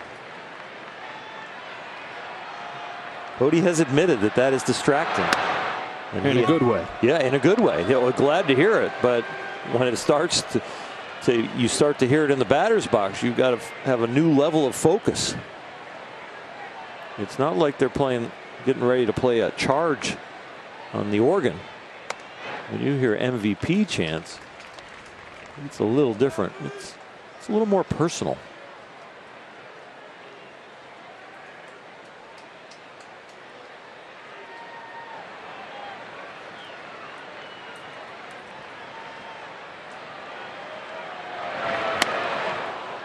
Two and two.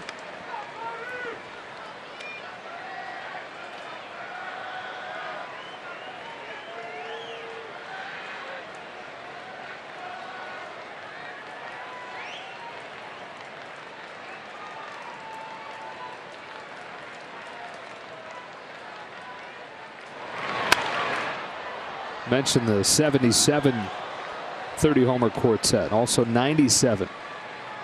Dodgers had 4 guys hit 30 home runs. Piazza with 40. Karros and Zeal 31. Mondesi with 30.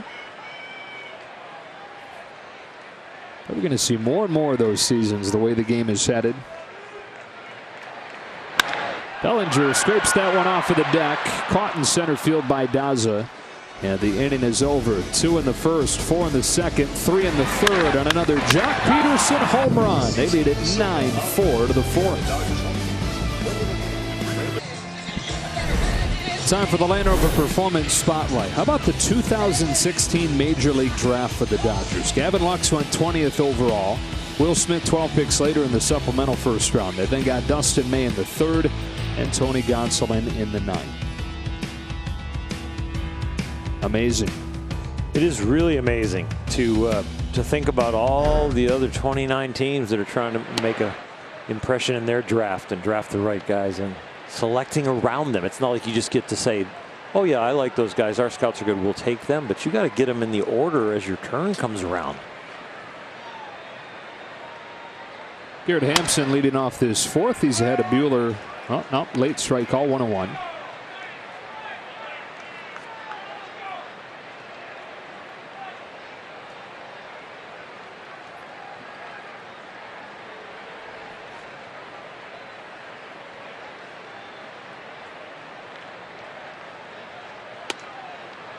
Lands that curve, and it's 1-2. So many people that deserve credit for, we talk about the story all season of these guys coming up, but specifically look at a draft like that. Billy Gasparino, their director of amateur scouting. Entire staff underneath him. And the Dodgers take great pride in drafting specifically for the skills that they know they develop well. And so the draft team, the scouting team works together with the player development department to make this monster. Hampson flies it to center. There's Chris Taylor angling back to catch it for the first out of the fourth. And we go down to Alana. Guys, you were just talking about Gavin Lux defensively and how much work he has put into that, because we knew that the bat was there, but he had a little bit of the yips defensively working with Dino Ebel earlier today. And I asked him how soon does he want to get an opportunity, a chance here defensively. He said, I swear I hope the first ball is hit to me in the top of the first inning. Gavin Lux picking number 48. We asked him why. He said, well, it was either 48 or my spring training number 81. So unless I'm a tight end, I guess I'm going to go with 48. Walters takes a ball. Solid though. A lot of times guys don't get to zero in on exactly what they want as a September call up.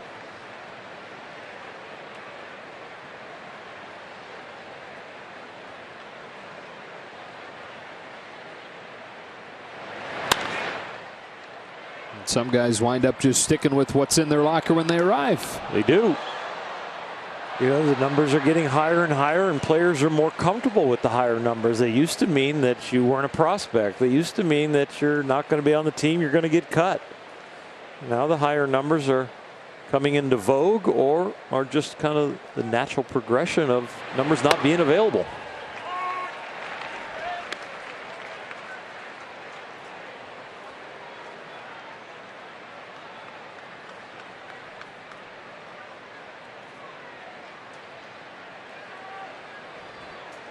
Buehler kicks and deals and misses down and in. There are numbers you can't have for sure. Sometimes it's a teammate, a current teammate wearing it, but other times they are retired with the greatest of all.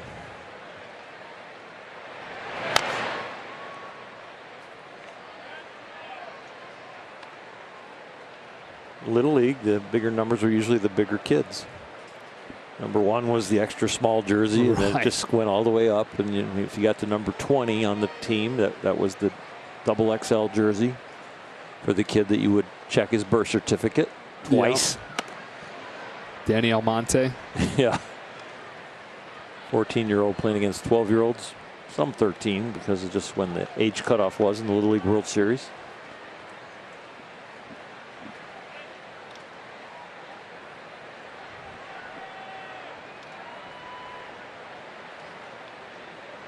Three-two. Got him swinging. Were you covering the Little League World Series that Almonte pitched in? I did a one-on-one interview with him. Did you really? Yeah. Did he seem mature? Oh, yeah. I mean, it was odd because after the interview he said, you want to go get a beer? No, I'm just kidding. But it was almost embarrassing when the interview was over and I'm like, that kid is really mature, so that precocious. Is an old 12-year-old. Yeah. He's going places. Jonathan Daza takes a ball.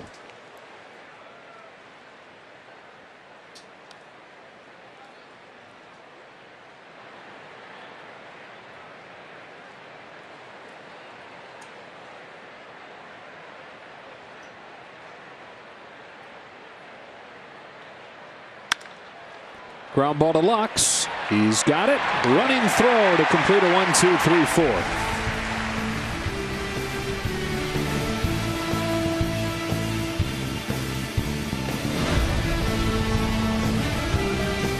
Is brought to you by Jack in the Box. Come try the new really big chicken sandwich combos starting at $3.99 only at Jack in the Box.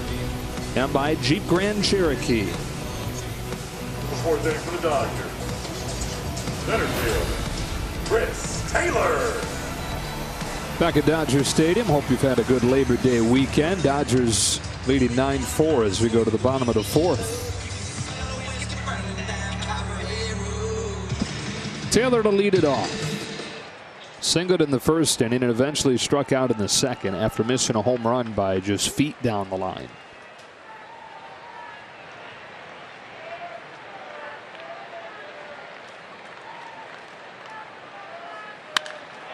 Crunch to center. Back goes Daza. Turns around. Watches it go.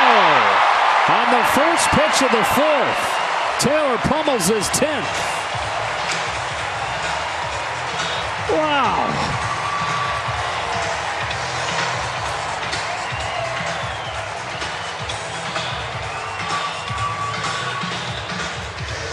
The way this is going, if somebody in this lineup can hit a triple, we might see a cycle tonight, the way they're swinging the bat. It is up and down the order. Everybody putting on good swings and hitting it hard. Error over the fence, but a home run. Mark at E10 at 8. Louis World is not a happy place. No, it's not. It's seen happier times. Beatty takes the ball.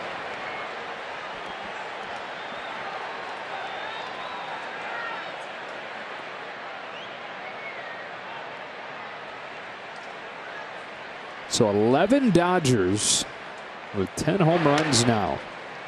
Beatty could make it 12. He's got 7. Taylor's done it despite missing all that time with a wrist injury. And Beatty's at 7 despite spending a good chunk of the year at AAA. On a 2-0. Lifts one to center field that sends Daza back. Twisting to the edge of the track. Louis World thought he was going to get another chance, but he'll have to wait. He was starting to go over there, but he's looking at his phone. That little boy behind him is like, I'll get it. Oh, now. Oh, that was very nice. All right. Yes, Louis.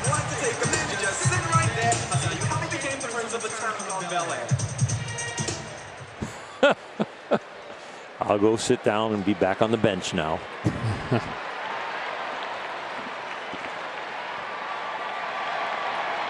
Will Smith, the only Dodger yet to reach in this game.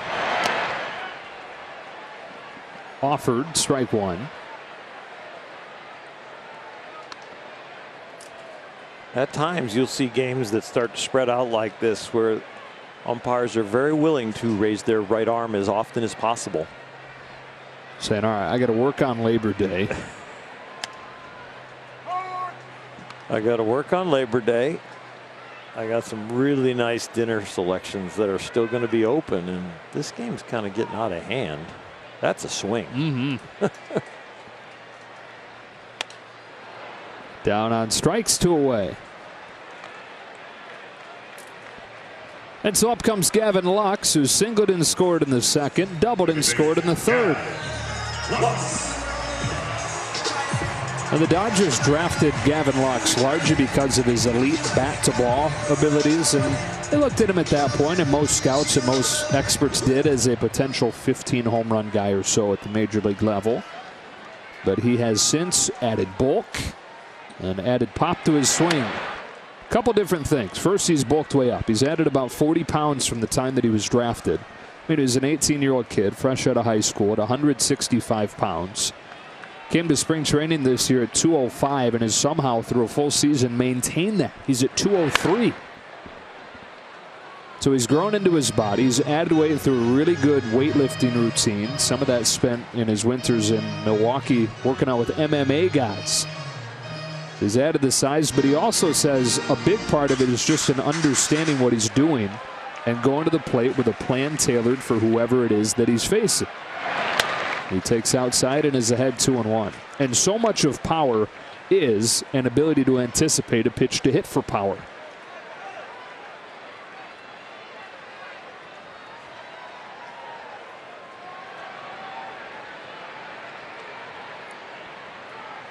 On a 2-1 from Almonte.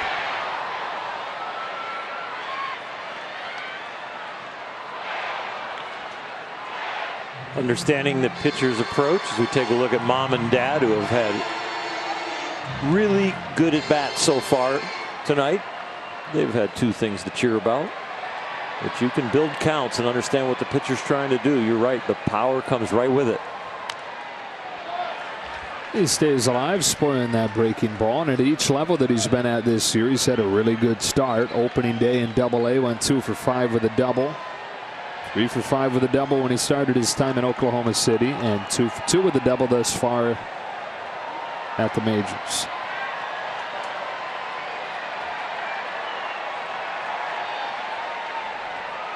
Another 2-2 pitch. Lifts it to right center field. Blackman back on it. So is Daza to make the catch on the track. That thing intended to carry, even though he seemingly got it off the end of the bat.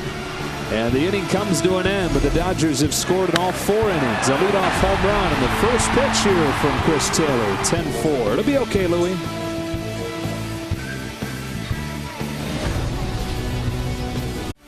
Dodgers baseball on Sportsnet LA is brought to you by the new guacamole double cheeseburger. Only $2.99 for a limited time at Carl's Jr. And by your Southern California Toyota dealers. Get huge savings on a rugged new Tacoma at Toyota's National Clearance event. Back in LA, Dodgers 10 runs on 11 hits over the first 4 innings. Rockies doing damage against Walker Buehler as well. 4 runs over the first 4 innings, getting homers from Story and Arenado. Finish this inning, be in line for the W, get the range on your pitches, and then you build your pitch count up and get ready for your next start. Settling in. It's been every other inning for Walker Buehler as far as effectiveness. Pinch hitter Yonder Alonso out of the 9th spot takes a strike. Yeah, that long first inning gave up 2. 1, 2, 3 second. Gave up 2 in the 3rd, and then the 1, 2, 3 4th. Down the left field line for Alonso, peeling, foul.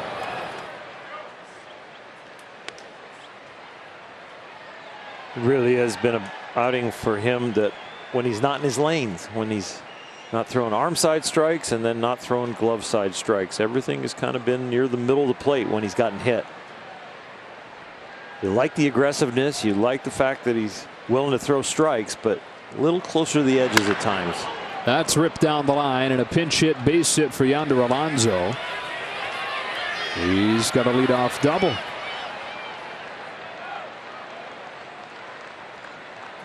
Five hits, all for extra bases tonight. Actually, 6 hits, all for extra bases tonight. It's a high slider that kind of just backs up and stays in the middle of the plate. Walker yelling at himself after he hung it. Even prior to Alonso hitting the ball, he knew it was a bad pitch.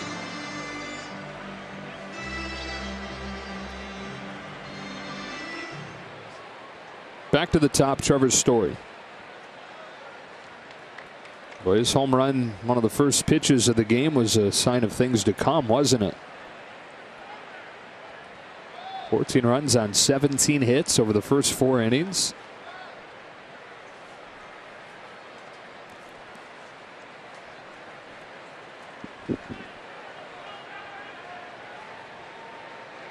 Five home runs combined.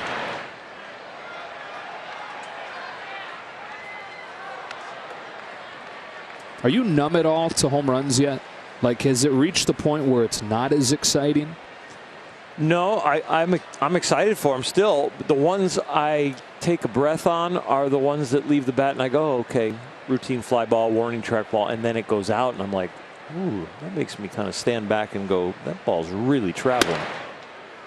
But it's fun to watch the ones that get crushed that you know from the crack of the bat this is gone and you just get to watch how far it goes. It's a different kind of baseball with the swing and what they're trying to do and how far the ball is going. You can see why the hitters want to hit the ball in the air. 2 balls, 1 strike on Story. And I tend to agree with you. But I think across baseball there is growing concern that there are too many home runs. It is accounting for too much of the scoring, too much of the game. Talk about 3 true outcomes: the homer, the strike, and the walk. And those have all been prioritized. I've always trusted baseball, the game, the players, and the people that put the rosters together. Do we have things to talk about? New topics? Yeah. But I've always trusted the people that play it and are around it on a daily basis, that they're going to figure out how to win. They're going to figure out how to make the rosters. And they're just going to figure out that this is the way the game needs to be played. And I think the fans have shown that they absolutely love the game. But yeah, we could get to a point where those people say that's too much. Buehler's 2-2 is high and the count is full because the people running the game and setting the priorities, their goal is not necessarily entertainment, right? Their goal is to win. Right. And sometimes those things aren't going to line up. What gives you the best chance statistically to win may not be the most entertaining thing to watch, according to some.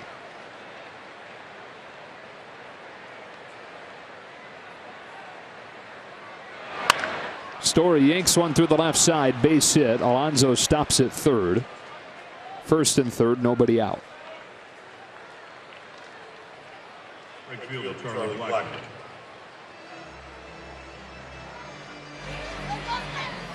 James Pazos in the Rockies bullpen. And here's Blackman.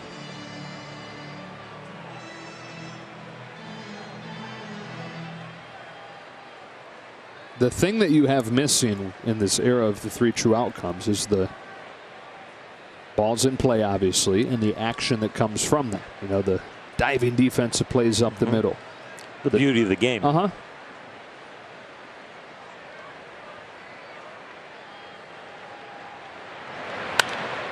Strike one. I enjoy the basics of the game still, and I think I always will, because I think fans, everybody around the game, really understands the skill it takes to make a routine play and to make it as consistently as they do. And they make it look beautiful. Some people have trouble just playing catch, you know, not big leaguers. I'm talking about fans, amateurs, just playing catch long enough where the ball didn't get away. Blackman launches a fly ball to deep right. Peterson back on it at the wall. Did he catch it? He caught it. He is hurt, but he caught it.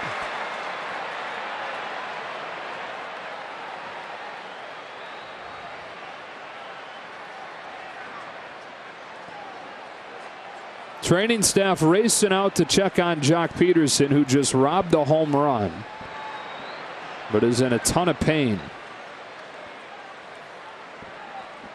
The wall is padded, but Jock hit it almost full steam. He never gave in, feeling the warning track under his feet, and then catching the ball and feeling the wall.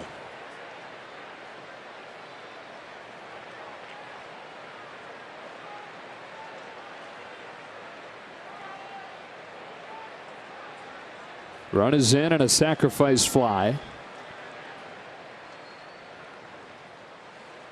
You hope Jock Peterson is okay, because this is turning into the night of his life here. This is a very good sign. The fact that he's letting him put pressure on his arms and picking him up.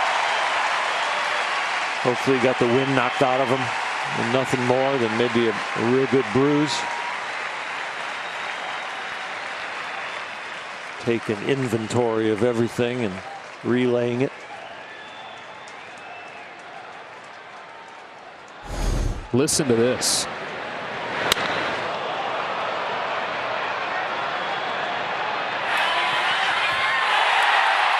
Thud. Those ribs exposed as he reaches up. Yeah. Impact on his left elbow. Feel the pain, make the catch, have the presence of the mind to, when you're rolling around the ground, to get the ball towards center field. He didn't throw it to the infield. He threw it over to Chris Taylor.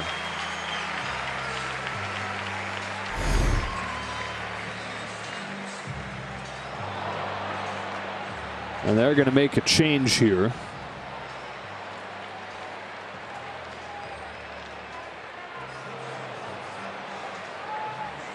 Just pinned his left arm up against the wall. What a great effort and a great catch. And what a night for Jock Peterson.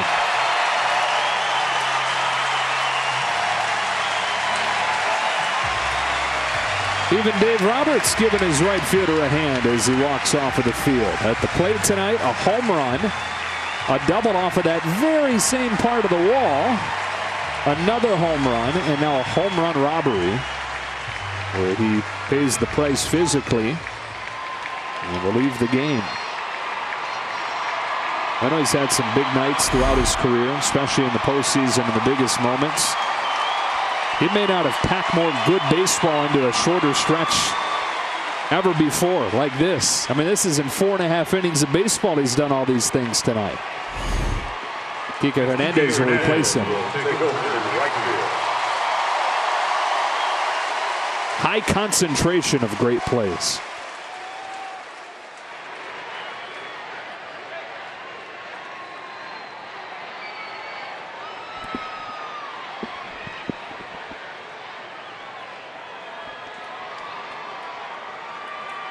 All right, so it's 10-5. Arenado to the plate. Not just a great play, but a big play. I mean, if he doesn't rob that home run, it's 10-7, nobody out.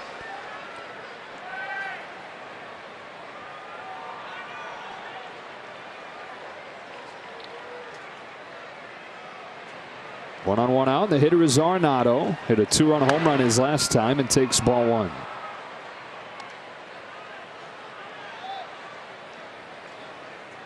Walker had a nice long break there as Jock cut off the field, and glad to see he's okay, but Walker's still trying to figure out if he's okay. He's shaking his head at that breaking ball that just backed up.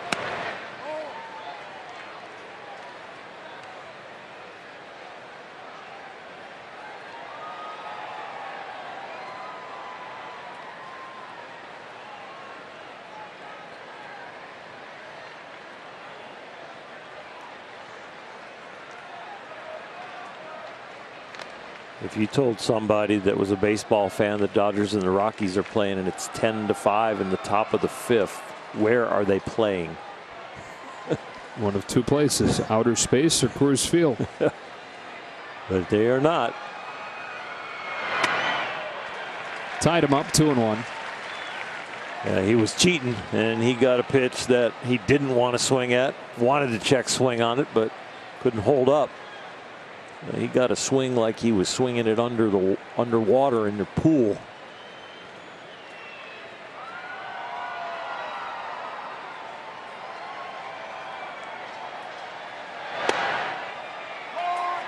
Rides in there at 97 to even it up 2-2.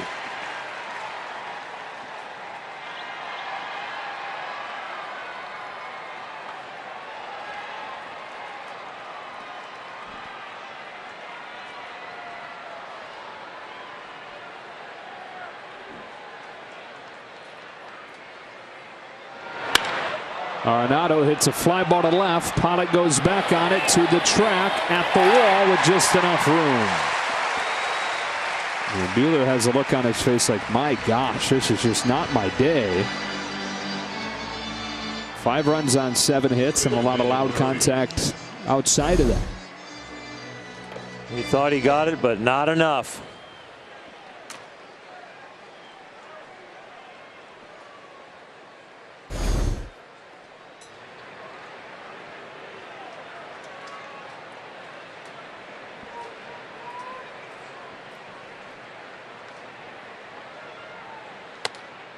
Ball 1 on Murphy.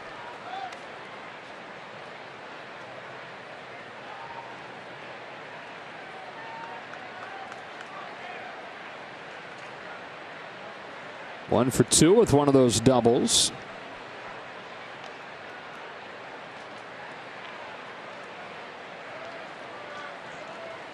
As we see so many guys adopting the quote-unquote modern swing, trying to match the plane of the pitch with the plane of their swing, that slight uppercut. Murphy was one of the first guys to do that. Hits this ball in the air to deep center. That sends Taylor back. He'll turn and watch it hit off the base of the wall. Story was moving with the crack of the bat. He's headed home to score. And it's 10-6. Walker Buehler just trying to get one more out to get through 5 and be in line for the W, but the Rockies are not letting it be very easy. This ball is crushed straight over Chris Taylor's head, and being a left-handed hitter, it's going to have some side spin. It's going to take it towards left field. You watch the route of Chris Taylor and you watch where this ball lands, you can see it was curving on him in the air to end up over there. That's one of the worst runs you'll ever make as a pitcher. Running to back up home or third base. Hitter is Hilliard. Strike 1. Now, the nights where you got to do that a bunch, those are the bad nights.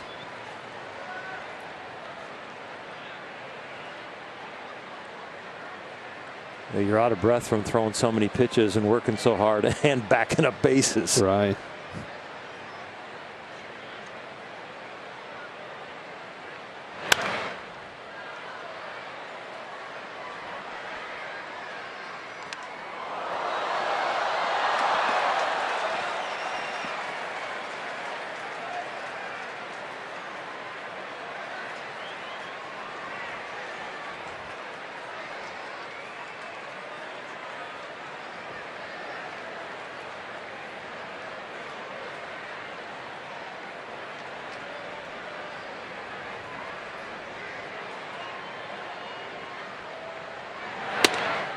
Fastball a little bit high, 1-2.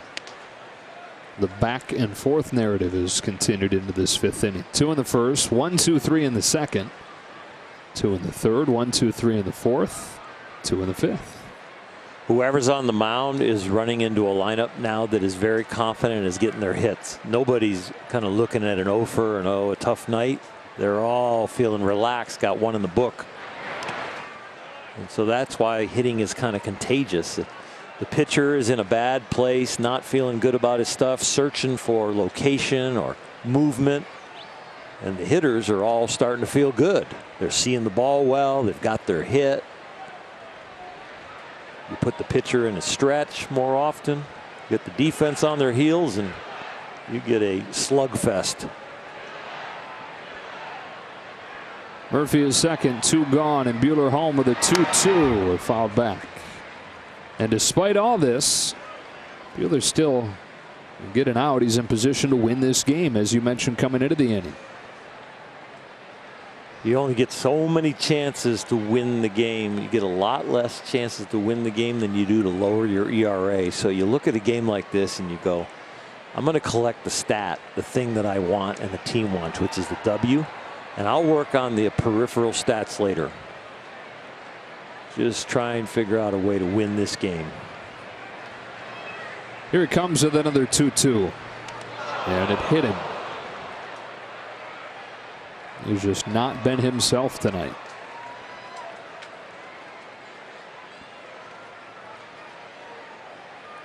They are starting to throw in the Dodger bullpen after this one. Just gets him on the elbow.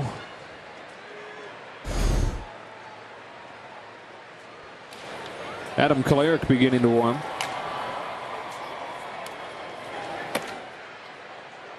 Outrageous Felipe Esparza live September 15th. Good times.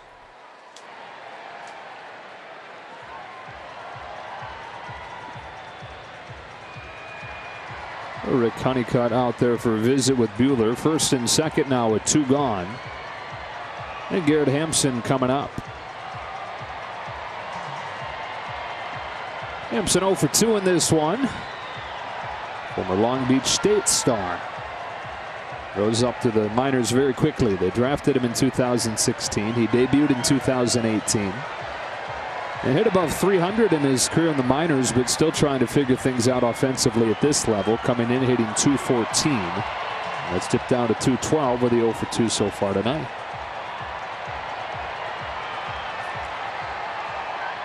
Rick Honeycutt out for a visit, bringing some information, maybe trying to settle down Walker Buehler, get us one more out. We'll get you out of here. We'll fix this in your next side work. Buehler has thrown a lot of strikes, especially with the fastball. Almost 75% of the fastballs have been strikes, but they've been a little bit more center cut. Rockies are almost hitting 500 on this fastball. They're 5 for 12 off of it. You come into the game, you're facing Walker Buehler, you know you're going to have to hit the fastball. So if they're looking for it and you're making mistakes near the middle of the plate, you could end up with an evening like tonight.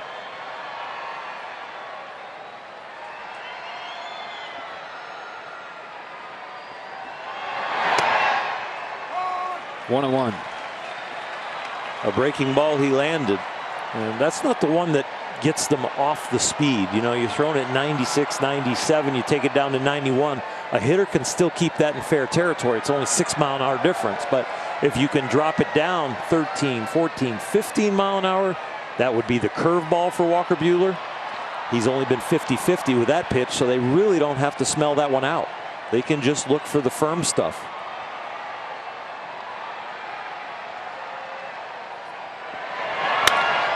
Hampson to third, down to a knee to get it is Beatty, and he throws across to get Hampson and finish the inning. Halfway home in a wild one, 10-6, Dodgers in front.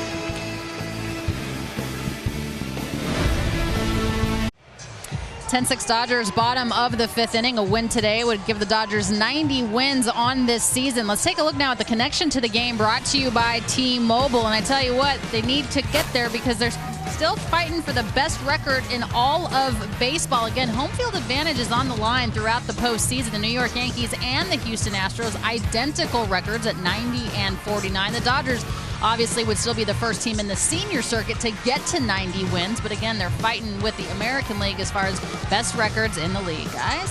All right, Alana. Walker Buehler was able to fight through 5 innings, put himself in position to win despite giving up 6 runs over those 5. Doesn't feel real good right now, but it will. And the Rockies bring on Pazos, James Pazos, to face a pinch hitter in Buehler's spot. Upward clutch off of the bench, David Freese, who returned from the injured list yesterday, and in his first at bat hit his 10th home run.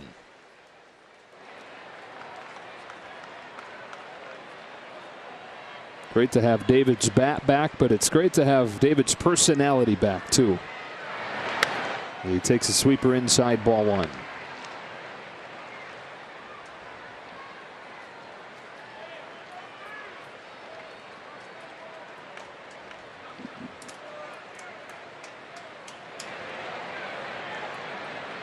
Pazos home with a 1-0 pitch. That's way outside, ball 2.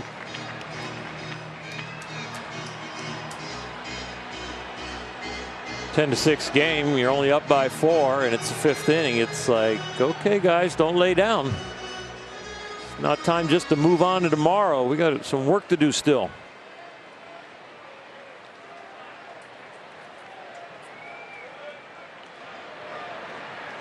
Are you ready to put your Coors Field equation on it, where oh wow, you gotta cut it in half, the lead, the way you think of it? Because it kind of just feels like one of those nights where it's different. But the Dodgers are about to not have their starting pitcher on the mound. The Rockies have their bullpen in the game, so we've got to watch to see how these guys adapt to this hitter-friendly Dodger Stadium tonight, with some poor pitching to start from both sides and some hot bats you're coming in against. One of the things Dave Roberts talked about during the pregame today was that Kenta Maeda would begin his transition down to the bullpen in anticipation of October. And there he is warming, ready to take over for the 6th. 3-2 on Freese. And that is not to say Maeda won't make another start, but for now he's going to work out of the pen. We're watching all the flexibility of this roster and them getting ready for the playoffs. There'll be a celebration before they get there. Magic numbers at 7 now. Got a chance to clinch here on this homestand.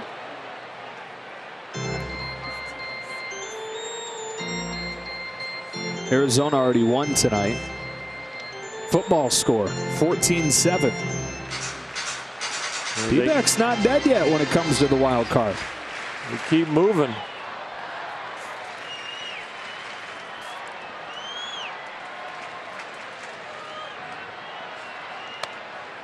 That is a leadoff walk for David Freese.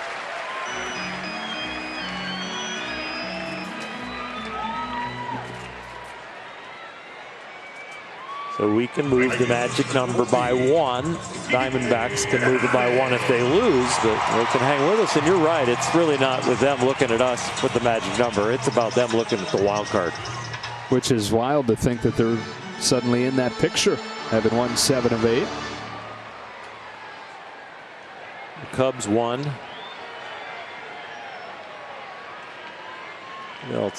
Philadelphia won.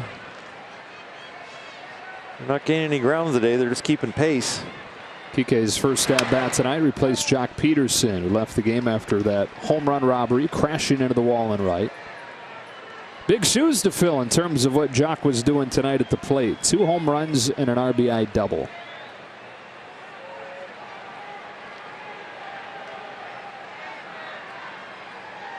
Freeze at first, nobody out. Here's a 1-0 pitch. That's high, ball 2. And on StatCast AI, powered by AWS, Jock Peterson won a heck of a play. Charlie Blackmon thought he had a home run. Jock Peterson had something else in mind.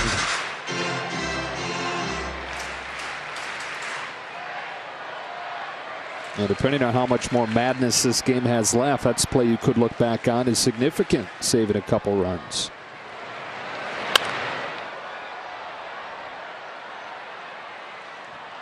You know, Walker Buehler appreciated that, because that might be the play that gives Walker Buehler the possible victory. He might have been removed the game before the end of the 5th inning for him. You know, when Walker leaves the bench after this offensive inning, he will check on Jock Peterson. Rick Honeycutt looks like he started to download the outing with Walker. It's a different scene when you leave a game feeling good and pitching good. You're between Rich Hill and Clayton Kershaw, kind of going over it and having fun. When you have a rough one, you kind of sit by yourself and you have to wait for people to come over and encourage you. But Rick has always had such a great bedside manner.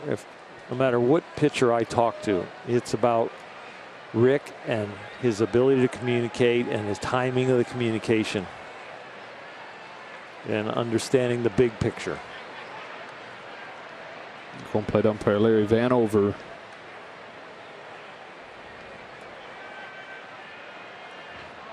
is injured.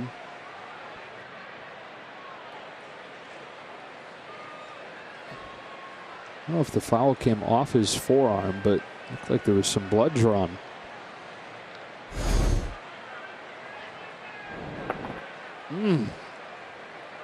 No, it's got to be a violent foul tip if it draws blood.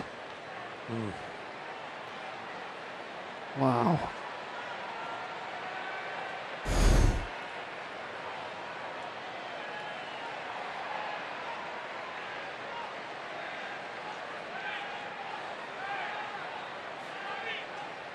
Larry Vanover is 63 years old. He's been a major league umpire for 27 years.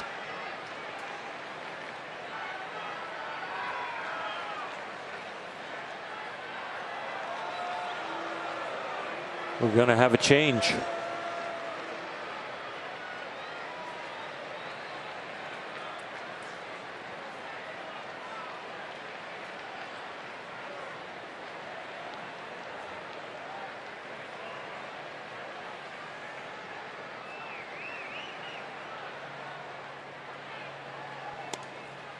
Well, we're going to take a break as Vanover gets ready to leave the game after taking that foul tip off of the forearm. They're going to make an umpire change. Back to action in just a bit. Dodgers baseball on Sportsnet LA is brought to you by Nissan. Choose Nissan today for great offers on our most exciting lineup ever. Shop ChooseNissan.com.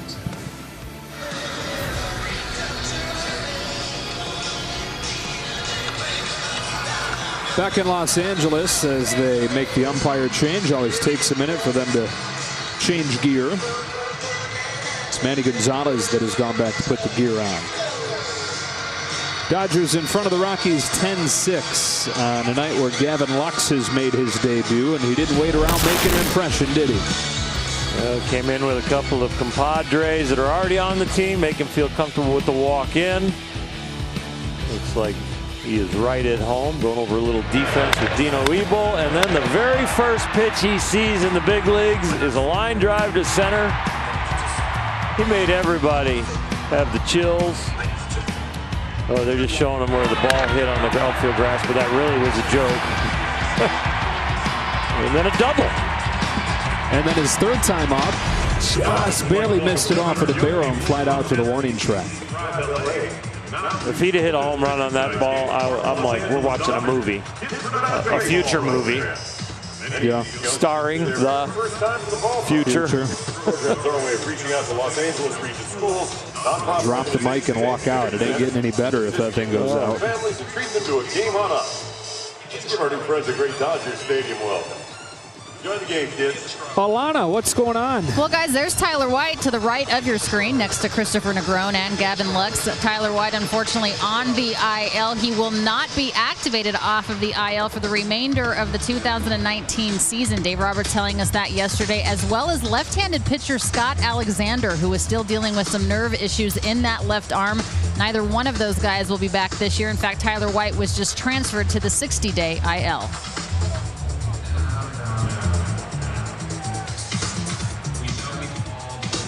Stay after the game Friday night when the Dodgers face the Giants for fireworks presented by Denny's. Conditions apply. Visit Dodgers.com/promotions. So you've got these three here with the Rockies. They are off on Thursday. Then those three with the Giants. There's a touchdown. The magic number is at 7. Every Dodger win, every Arizona loss will drop that magic number. And when it hits 0, they'll be division champs for the 7th consecutive year. It'd be great if they could figure it out during this homestand. Clinching at Dodger Stadium, a little bit different experience than clinching at Camden Yards.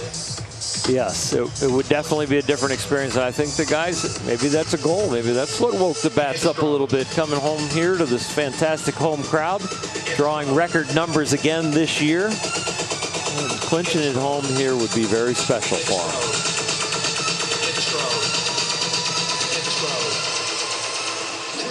Anybody carrying a bat today's probably got a smile on their face. It's the pitchers that are still concentrating, keeping their head down. Humbling day for the pitchers. It is a humbling game. They make it look so easy, but it is really so hard. And the hitters are making it look easy today. The pitchers are going, this is really hard to get a big league hitter out. Combined for 16 runs on 19 hits. Dodgers have hit 3 home runs. Peterson with 2 of them. Taylor with 1 of them. Rockies 2 home runs. Story and Arenado. Walker just asked him about his 3rd at bat and that fly ball that was almost a home run. He's just saying, I was just out in front of it. The little slider got me a tad out front. We're going to take another quick break.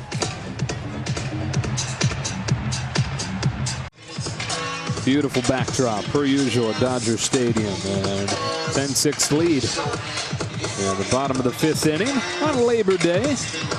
Great crowd on hand watching Gavin Lux's Major League debut. Watching the offense explode. They've scored in each of the first 4 innings. They've got the leadoff man on here in the 5th. The delay right now is because home plate umpire Larry Vanover took a foul tip off of the forearm. And so Manny Gonzalez has gone back to put the gear on, which I'm pretty convinced involves constructing the gear stitch by stitch. And well, an umpire travels with a trunk like you would send your child off to college with, a trunk full of equipment, because you've got the shin guards and all the other protective gear. And it's a complete different set of clothes that when you're behind the plate compared to when you're in the field, because the clothes have to be big enough for all the protective gear under. So it's quite a production. And then it's not just putting it on, it's wrapping all the straps on and getting it on secure so that you stay protected and things don't shift around. You got to iron the stuff. Yeah. You can go out there with a wrinkle. They don't have an assistant to do that back there with a steamer. Yeah, no. Nope. No. If he comes out wrinkled, it would be embarrassing. It would be a shocker. Yeah. No, I don't think that's going to happen, though. Let's get caught up on what's happened tonight. Jock Peterson has had one of the most exciting days of his career, and he's had some good ones throughout his big league career. Leadoff home run. Then just barely missed a home run an inning later off the top of the wall as an RBI double for him. Didn't miss this one. A 2-run shot, 30th of the season. And some incredible defense for good measure, although he paid the price leaving the game following this home run robbery. He started the night off with a bang, and unfortunately the end of his night was a bang into the wall, but saving a 3-run homer off the bat of Charlie Blackmon, and even his skipper rounded up the crowd for applause as he left the field.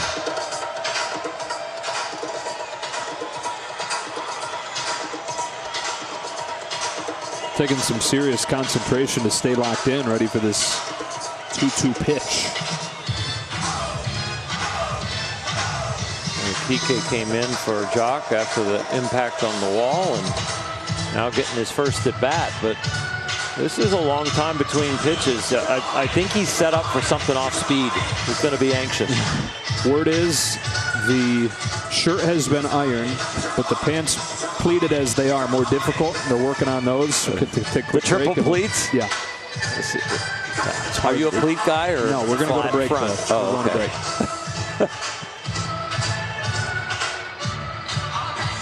Behind the plate, Manny Gonzalez, Natalie attired, ready to be the home plate umpire. He started this game as the second base umpire and the first native Venezuelan to umpire at the major league level. Finds himself behind the plate here in the fifth after Vanover leaves. Not a very good dinner guest. He's usually late.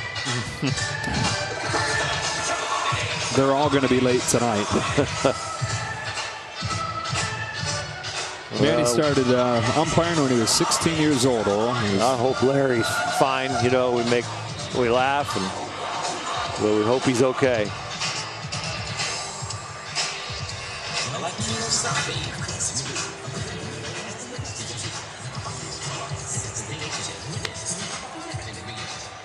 Pazzo's going to take a few warm-up pitches.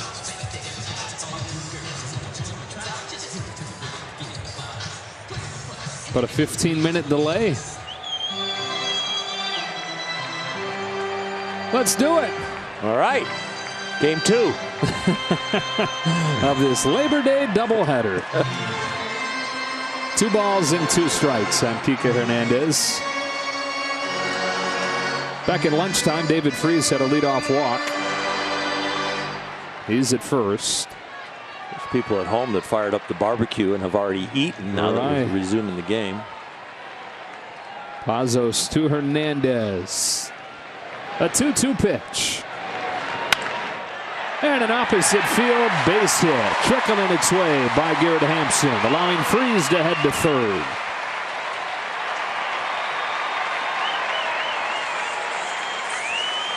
Not even a delay is going to slow down the Dodger hot bats. Kike Hernandez not trying to do too much.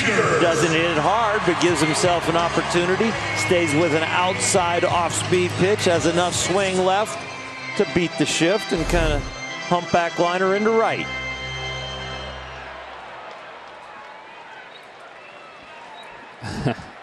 Exit velocity was 55 miles per hour. Good number. Speed limit. That's all it took to get a base hit. Good location, though. I'm encouraged when he starts staying on breaking balls away like that, even if they're hit softly. The fact that he's not swinging and missing at them. Here's Seager.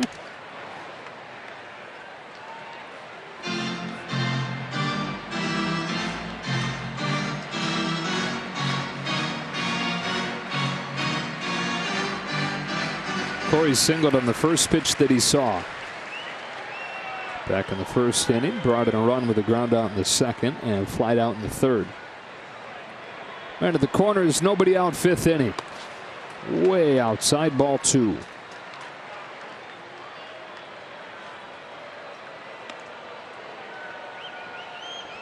Bullpen got to work early tonight with Peter Lambert leaving in the second inning.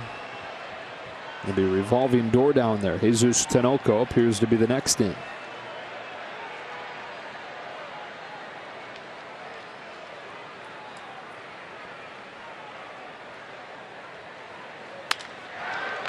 Grounder to first. Murphy staring Freese down. David Freese telling him where to go with it. Murphy will run all the way across the diamond and then flip onto Arenado.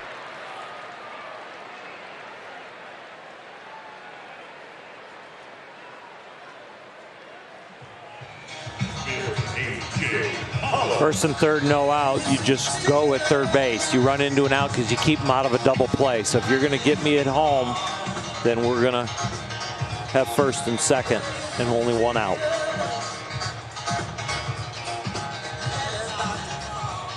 Hernandez to second. Seager aboard on the fielder's choice, and up comes A.J. Pollock. Pazos about to throw the 120th pitch for the Rockies tonight. With one gone in the fifth. 56, 48, and 15. This will be the 16th. It's unbelievable.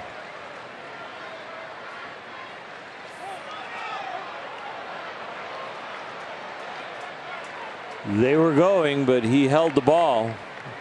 He held it and didn't want to pick anybody off. Not to that realization, but he held it and at least heard the step off from his infielders.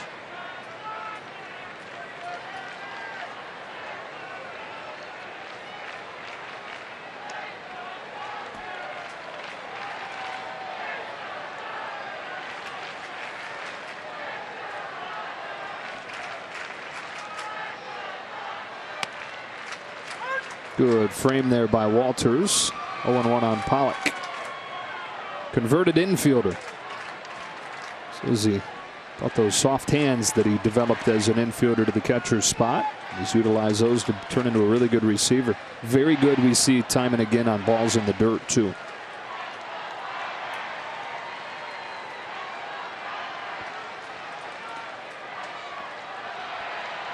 Oh, on pitch. Inside 1-1.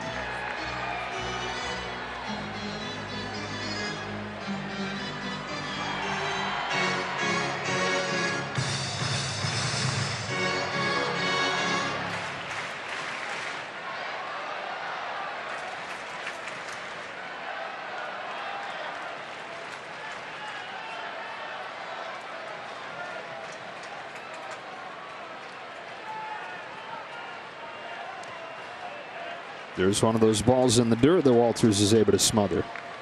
He's very agile back there. He's got some quick feet too. You talk about the soft hands from being in the infield, but he is nimble back there. That is very smooth to be able to stride out with that left leg while it's tucked underneath you, get enough width that then you can just shift your weight and smoothly keep your body in front of the ball. It was Terry Francona's idea when he was an Indians farmhand.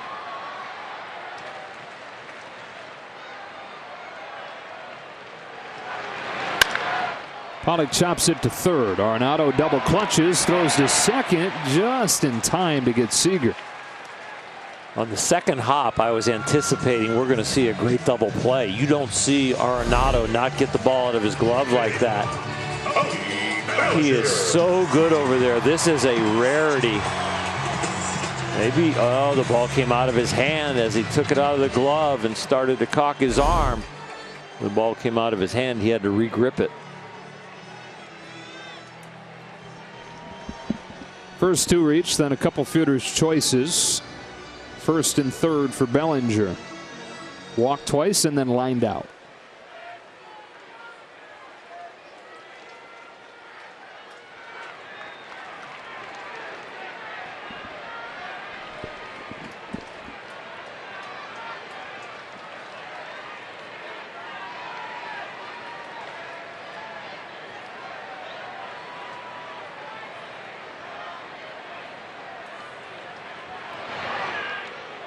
Look out.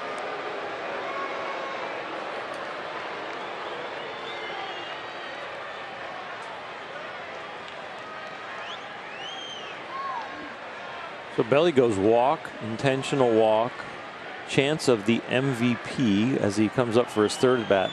Lines out, hits a bullet, next at bat, silence. Big three true outcome people tonight. There goes Pollock on a pitch low. No bother with the throw. Second and third.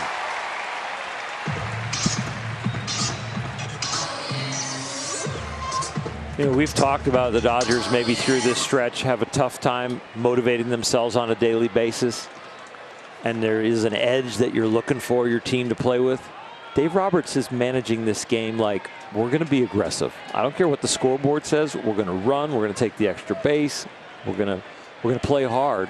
And the way he's managing, giving them the green light and all the different things, like Pollock taking that base right there, he's telling them, let's play hard. just by how he's releasing them to do what they want. Pedal to the metal, right? Yep. Couple steals tonight. You pointed out they had a double steal on earlier that was aborted when Pazzo stepped off. And a team that really doesn't run very often. Here's the third walk for Bellinger, second one intentionally. And they'll take their chances with Chris Taylor. You know, instead of getting up in front of the team and calling a team meeting, closing the doors, you just say, you know what? Watch this. I'm going to manage. I'm going to talk to you, talk baseball with you as you come up to the on-deck circle. I'm going to put the signs on to get you moving. I don't need to give you a speech. You'll know by what I'm letting you do, how I want you to play. Going to be a pitching change here with Taylor coming up. It's a double switch. Ryan McMahon comes into the game. And so does Jesus Tinoco to pitch. Tinoco, the next man in for the Rockies, with the bases loaded following the intentional walk to Cody Bellinger. Dodgers in front 10-6. Chris Taylor coming to the plate. Last time he was up, hit his 10th home run of the season. Our Arco top-tier play. Very first pitch that he saw back in the fourth. Chris Taylor feeling really good about the home run. Louis, number 10, got an error. That was last inning.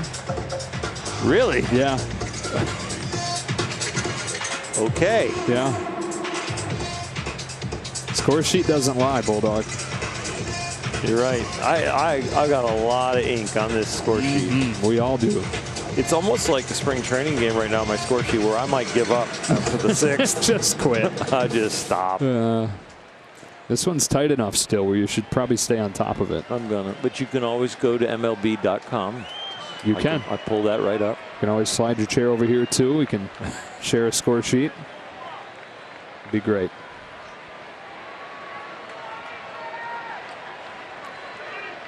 Well, they're up by 4, but in a game, as we've touched on, as ridiculous as this one has been, it's like they could use a little bit more.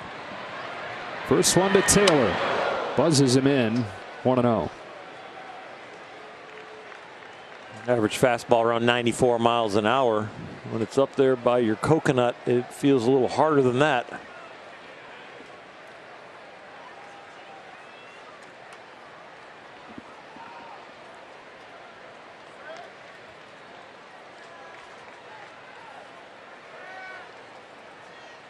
How many games in this series? 43.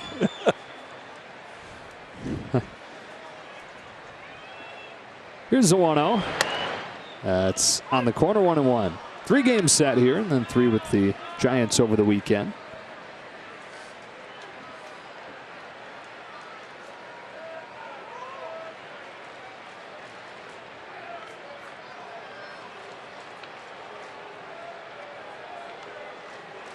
Every time I've thought a hit here can put this game out of reach, the game changes again.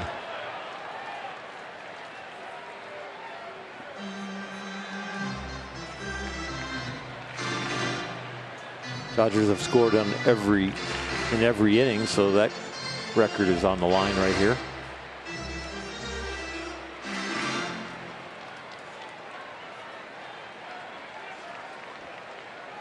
They need a 5.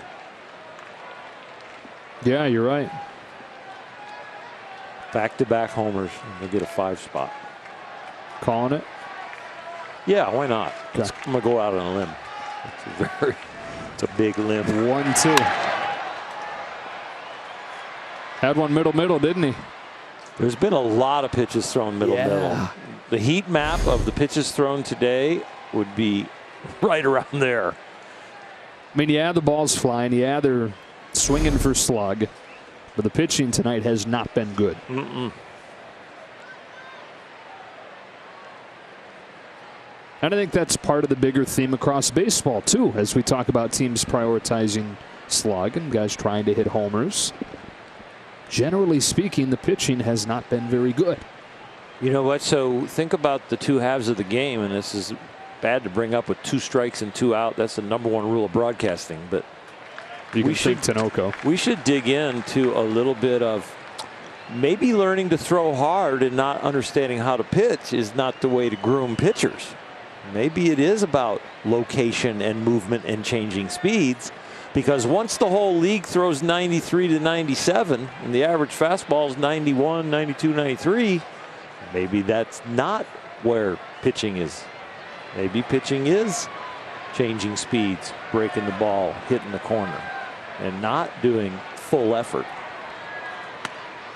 Full count. A lot of full effort makes the ball go straight, and a lot of full effort makes the ball not go to the corners. And so when you end up, then your mistakes are either balls or straighter that are near the middle. That's not good pitching. That's what is known as throwing.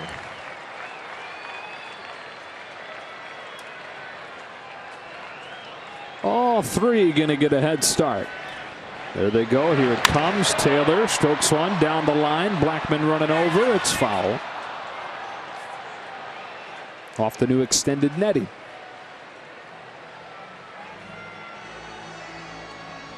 Couple disappointed fans that the souvenir didn't reach them, but a lot of safe fans now.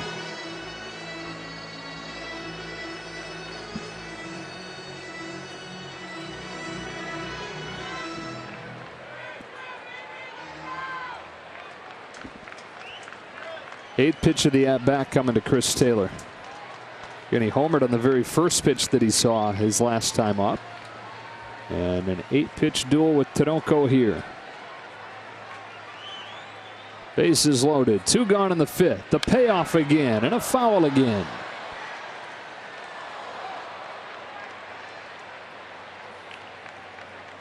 Everybody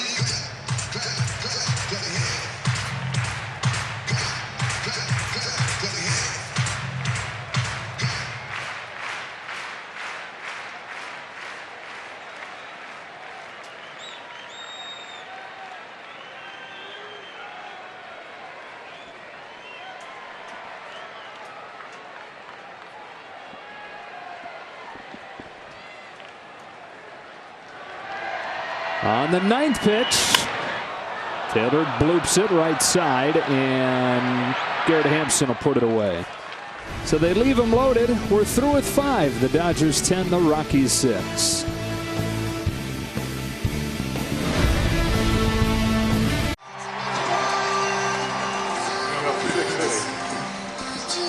Dodgers 10, Rockies 6. To the 6th inning we go. And the fast-acting pain relief pitching change brought to you by BioFreeze. Out of the bullpen, Kenta Maeda. This is a really good sign for the Dodgers that Kenta is willing to go, not scratching and clawing to the bullpen. But, yep, if this is where you project me to be on the playoff roster, then I am ready to take the ball early. You don't have to wait till the very end. Get used to the role, get used to warming up. Getting a fresh inning here, but you will not be afraid to bring him in when you need to strike out a right-handed hitter.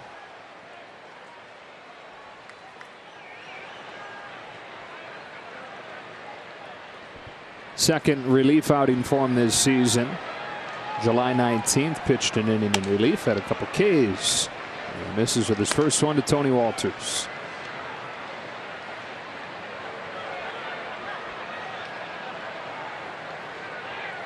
That empty the tank mentality, whereas a starter it's kind of like I have a full tank and how long am I gonna make it last? This is every pitch, full effort. Moved into the bullpen in mid-August last year. And then in the postseason, 8 games, scoreless relief in 6 of those games, including the 15th, 16th inning of that epic Game 3 of the World Series. 5 Ks over those 2 innings of work before Muncy won it with a homer.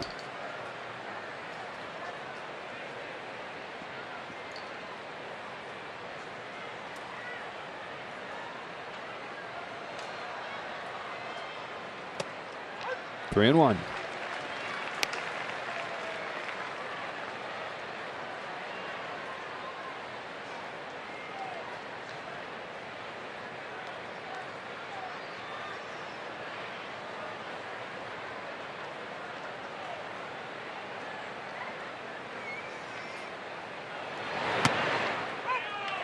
3-2. 91 down the middle, 3-1. 92, a little bit more to the inside.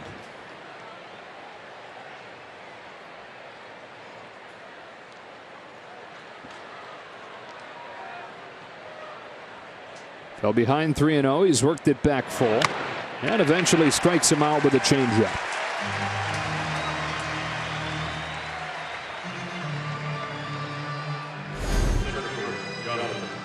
Find the feel for that split change real early here. You don't want the 0-2 put away change where you risk throwing a ball. That one was slightly up but had good action.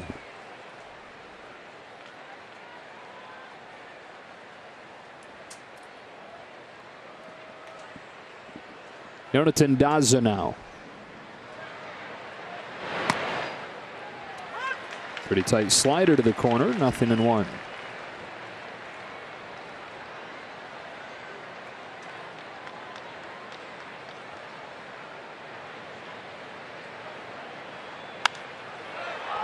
Weak contact on an infield pop. Who wants it? Bellinger takes charge.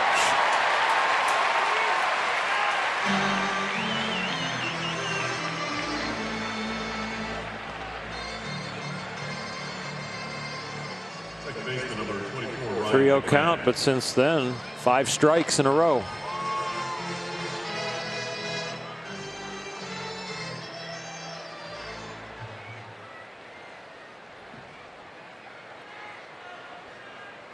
So McMahon, who came on as part of the double switch last inning, is up there for the first time tonight. He's reached an 11 straight. Limited opportunities to try and extend that on-base streak. Local guy from Modern Day High School.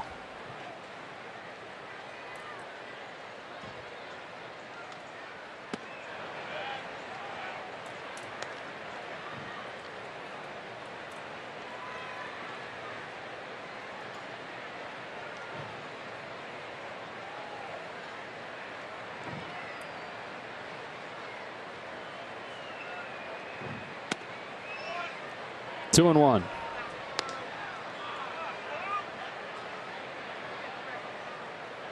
Horrible news for another Modern Day product. JT Daniels, quarterback at USC, torn ACL and meniscus, done for the year. Oh.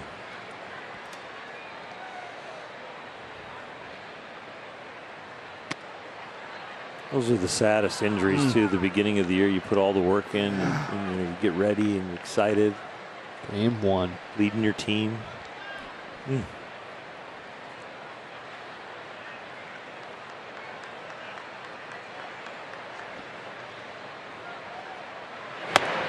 3-2.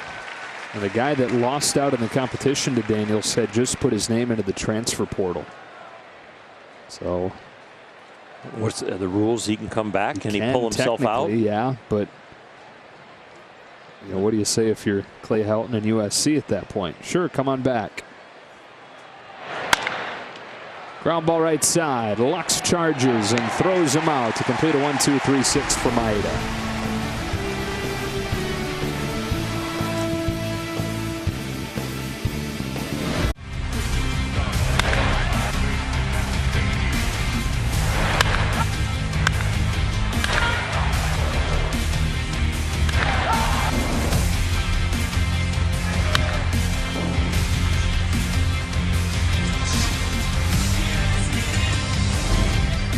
Working on Labor Day. Well done by our graphics crew. Dodgers tonight with 10 runs on 12 hits, including 2 from Gavin Lux in his big league debut. He'll be due up third in this inning. They lead at 10-6 in the bottom of the 6th.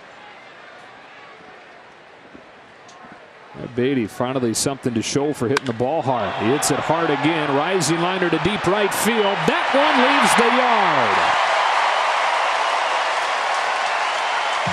The baseball robot strikes again. Matt Beatty's 8th, 11-6.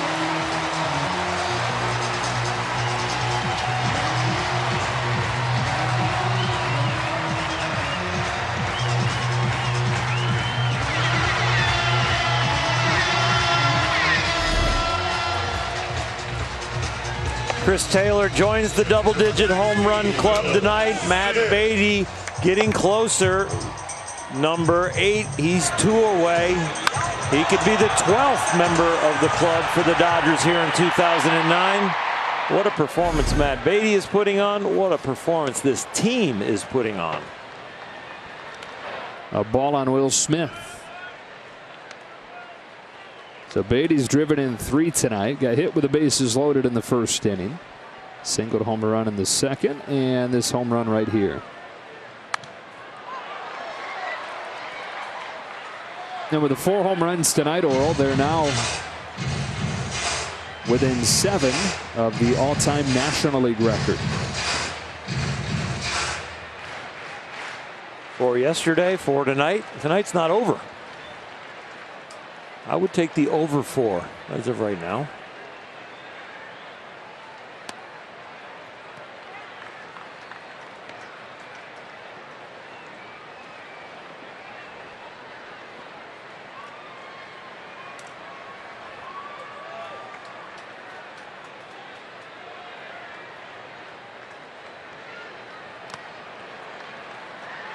Will Smith has spoiled us. I look down at my score sheet. I see double play, strikeout swinging, strikeout swinging. Last at bat was in the 4th. And you're just not used to seeing that from him. I mean, he looks human. But you know what? He's spoiled us so much he probably bust out real quick. He's got a walk here.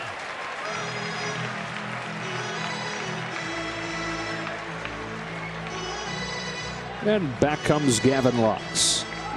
3 at-bats tonight. Singled on the first pitch that he saw and scored. Then on a full count pitch, doubled to the gap and scored. And flied out to the warning track his 3rd time. He's going to face another new pitcher.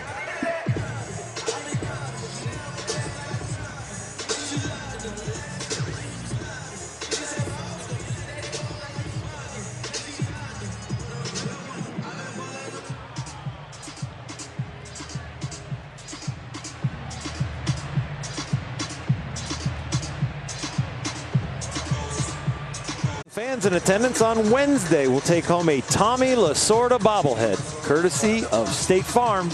Visit Dodgers.com/promotions. Tommy was here tonight.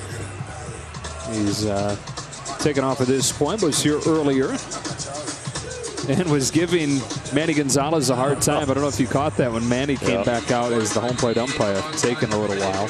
Walked right by Tommy's seat, which is about 2-3 rows off the field, and Tommy was chewing a little fat in his ear as he told him to kind of hurry up. Never heard that expression. Chewing the fat? I think it's like chewing the fat. I don't know where it came from, but to me it just kind of like you're chewing on not like a real meaty subject, not one that's going to change the world. You're just kind of chewing on something to talk with your friend. All right, passing the time. Right. Hopefully it was well rendered. So the lefty brought on Sam Howard to face Gavin Lux. One of the big jumps Lux made this season, and one of the big focuses this winter was his lefty-lefty hitting.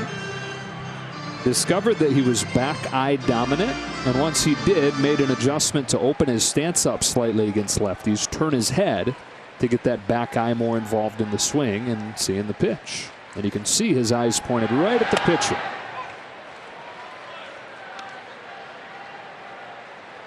If your eye has to fill in the gap of what information they're getting to your brain, then, or your brain has to fill the gap in, you're not getting a clear picture. And so the bridge of your nose, if you don't have your face fully pointing at the ball that you're trying to see, you are going to have your brain filling in something a little bit blurrier than what is really happening in reality, and maybe even a little later.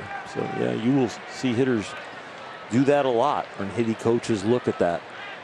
Are you seeing the ball well? Yeah, you're seeing it well. That's what your brain thinks, but I don't think you're seeing it properly. 1-2 from Howard. And you can really see the effort to get those eyes and his face square at the pitcher. You don't see that with everybody. Corey Seager, when he faces a lefty, you think he is a lot more open against the lefty, and it's counterintuitive thinking, okay, left on left, you want to stay closed. But Corey gets open, and really, because the left-handed arm would actually be coming almost from behind him, and if his head is not more turned and open, he doesn't see the release of the ball. He's, again, his brain is filling in the information which he thinks he's seeing. But they're seeing reality when they get both eyes on it, and especially, like you said, if the back eye is the dominant eye.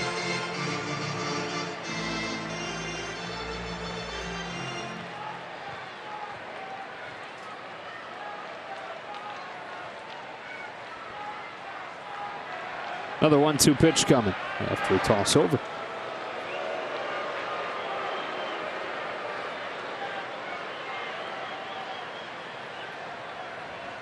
All the different ways guys are trying to find that little edge. Whatever piece of information they can find to lead to making a tweak that translates to better results. That's hit on the ground to second. Comes up on McMahon. Can't dig it out of the glove. Probably going to be an E4. Luck's on for the third time. And it is an error on Ryan McMahon. It is hard enough to pitch here tonight. These hitters are all been hot. Now you get a routine double play ball. Gavin Lux can really run. Maybe he beats it out at first, but they should at least had an opportunity to turn two. And now you got Babe Maeda coming up, hitting 300 since June, but gonna bunt.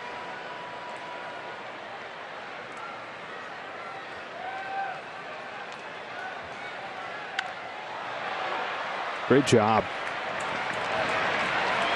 Up to second and third they go.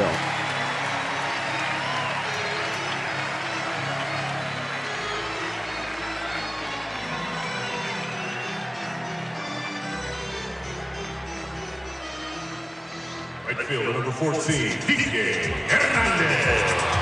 So Maeda gets the job done, advancing the runners to second and third, and Kike Hernandez comes to the plate with the infield drawn in for Colorado.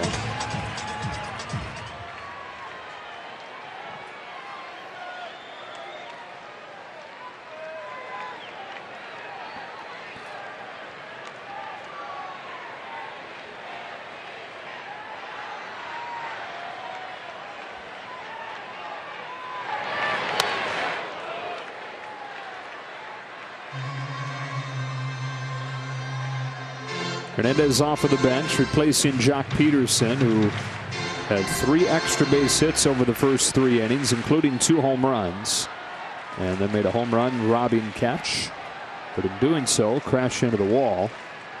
He was in a lot of pain, so Hernandez came on for him and had a base hit his first time up.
Your batting average raises a good 100 points or more when that infield is in. Kike's been hitting a lot of balls on line, in the air, a lot of good swings. No panic right here. Just hit it solid. Dino Ebel's got to be getting a little uneasy down there in that third base coach's box. He would never let on, but yeah, inside you might be hiding some emotions like, I'm not that young anymore and my reflexes are not quite the same. You don't want to lose him. He is a valuable piece of this Dodger coaching staff. He What a huge, fantastic transition he has made as far as knowledge and chemistry down there and in the dugout and in the locker room. Man, is he like the ultimate Dodger or what? He's awesome. The energy level, all the coaches have it, all of them work hard, but Dino seems to show it the most. What a catch at third by Arenado. Hot corner on him in the blink of an eye, and he's still able to snag it. Number 5, Corey Seager. 11-6. Still a lot of fun things to watch. A lot of skill.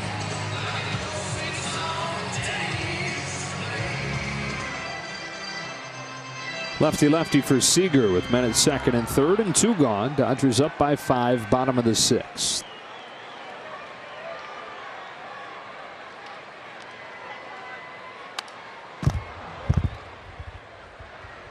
You're mentioning Seager similar to Lux. Squares that head up and faces the pitcher. Yeah, I think this is a more open stance than when he faces a righty. That little shift of the shoulder opening before he starts. It's a little more closed than I've seen in the past. The picture I have in my head in the past, and his numbers against lefties are a little down this year compared to the past. He was pretty even before he got hurt. That move right there where he opens the shoulder, just kind of makes sure his eyes are on the right place. And what hitters try to do is if he makes that move where he opens the shoulder just to make sure I'm seeing everything I want to see, then when he brings the shoulder back, he's not going to let the head come with him. It's one thing to see really well, but then when you go to take your stance and the ball's in flight and you tuck your front shoulder or your front hip and all of a sudden now you block your back eye again, you really haven't helped yourself. So there he makes the move, but then the head stays still as long as the shoulder turns in. It's like a little checkpoint to go, okay, yep, the head's in the right position now. Yep, there it is. Now I'll bring my shoulder back to where I want it, but I am not going to move my head when I bring the shoulder back in. And you know, Corey is all about all those little triggers and feels. Oh, yeah. And you know what? Almost everybody is, but some people have their own quirky way of going about it. 2-2. Just outside. I think it's good eye. Yeah.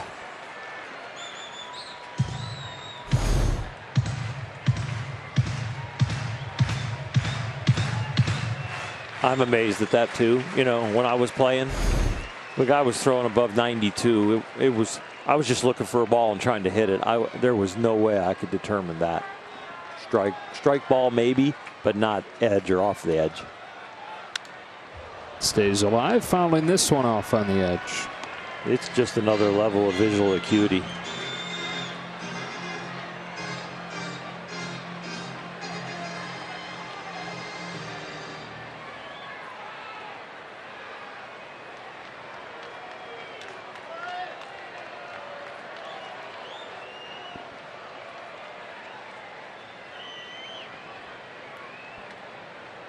Here's another payoff, and Seager hits a fly ball to right center field. Way back there, gone. Offensive explosion. 14 for the Dodgers through 6.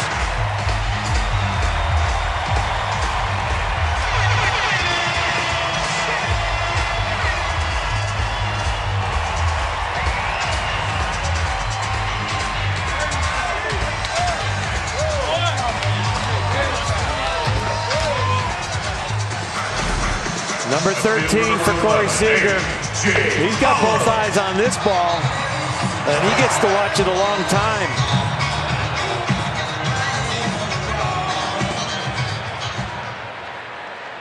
And he does it lefty-lefty against Howard. He took the over on 4 home runs. There's the 5th. You win. That didn't take too long. Strike one on Pollock. Dodgers over the last 3 games, 13 runs combined, 14 tonight alone, and still a couple of at-bats coming.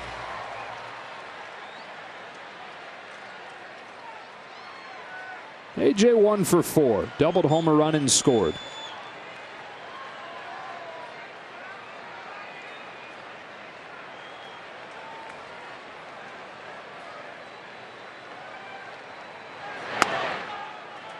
One and one, Alana.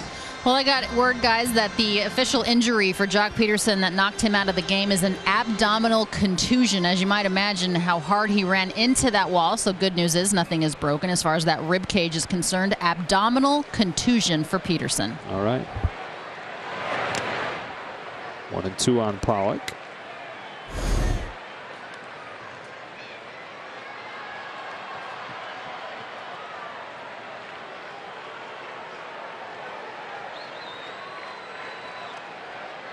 One of the hottest streaks of his career to have it go tumbling down right there after crashing into the wall, making an outstanding catch, and just hope that as he rests up and waits for the stiffness to go away, that he can come back just as hot with the good feeling that he has right now. Pollock takes strike 3. That's that for the Dodgers in the 6th. They've scored in 5 of the 6 innings tonight.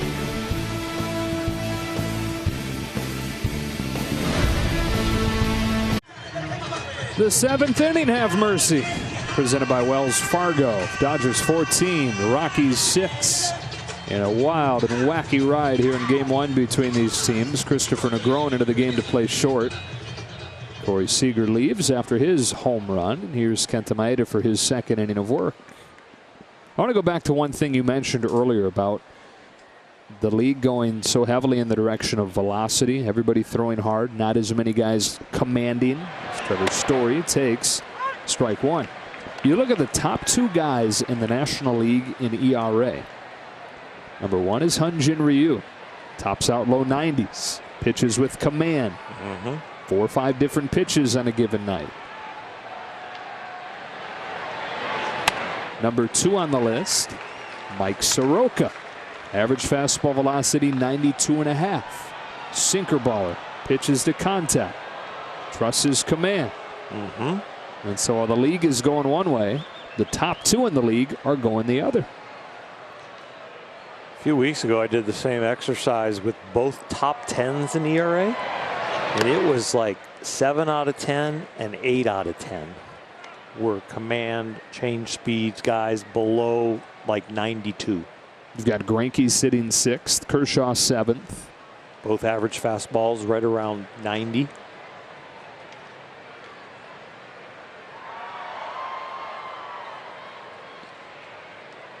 To throw the ball as hard as you can, you are going to sacrifice something. And a lot of times you sacrifice a precise release, which allows you to spin the ball in a way to make it move severely with that arm speed.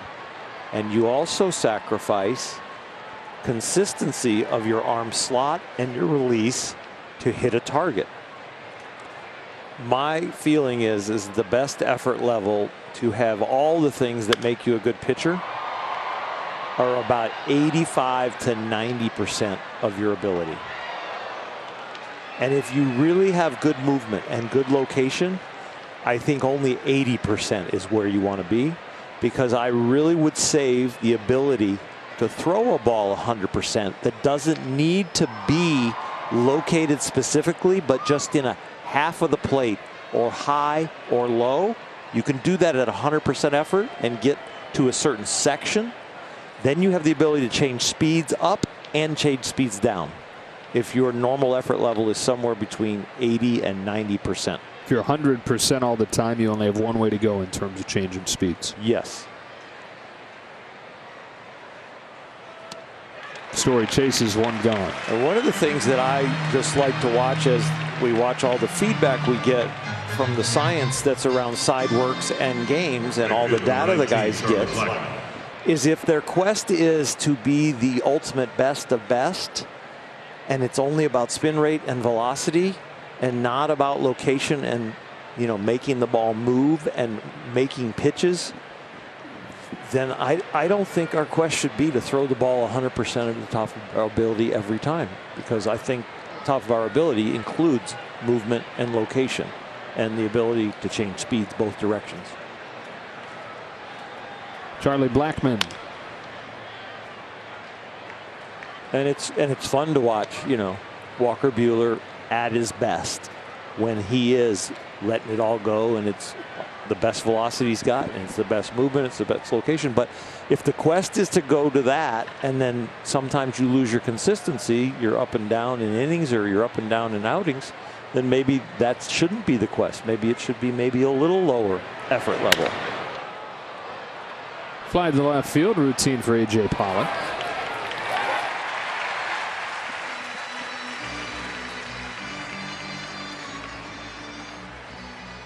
Clayton Kershaw has done an amazing job, you know, at the beginning of his career, breaking in with 96, and now average fastball around 91, but still getting it done, changing speeds, hitting spots. Used to be that when a guy touched 100, that's when it was, oh wow, how about this, as Vallecas announces the pinch hitter. Now it's the guy that can locate pitches on the shadows of the plate consistently at different speeds, where you go, wow, how cool is this? And hitting is an experiential sport. You know, it's like, okay, if 75% of the pitchers I'm facing are throwing 93 and above, all of a sudden 93 to 97 is not that big a deal unless you can change speeds off it and hit spots. 1 ball, 1 strike on Valleca.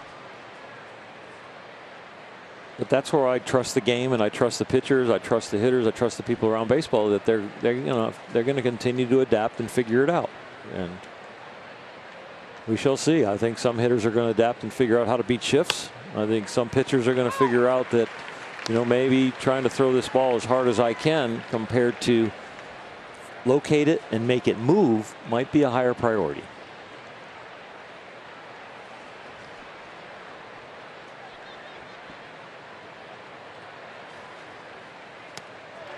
He got him to chase, strike 3.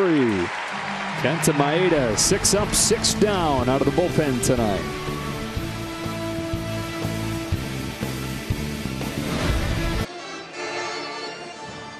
Friday on an all-new Backstage Dodgers, go all access inside the Dodgers clubhouse for the team's annual fantasy football draft.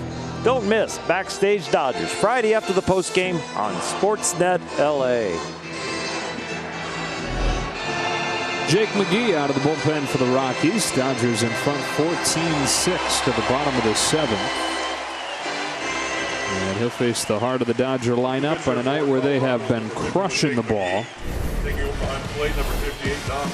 5 hardest hit balls of the night on StatCast AI, powered by AWS. Peterson's home run, 112 off of the bat. Lux with a double, sitting around 10. Pollock, Beatty, and Peterson also added hard hit balls out of the 14 Dodger hits. Flock of lefties and 1 righty. Bellinger, Taylor to lead this inning off against McGee. Bunch of defensive changes for you, and they're not going to make it easy, putting their graphics right on top of each other. Valleca at short, McMahon at third. Talk about an eye test. Walters at second, and Nunez in to catch. Yeah. Better here or here? 1 or 2? McGee's first one is cut on and miss.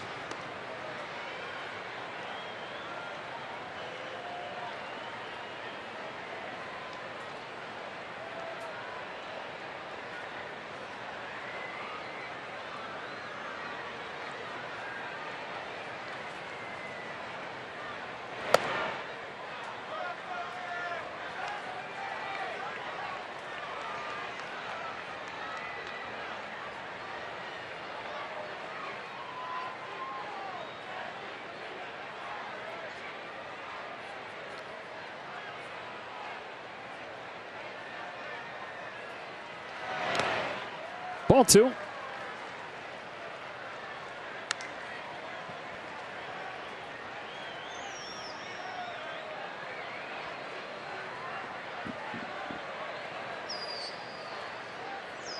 By the way, courtesy Stats Inc., Gavin Lux is the first Dodger in the live ball era to score 3 runs in his big league debut.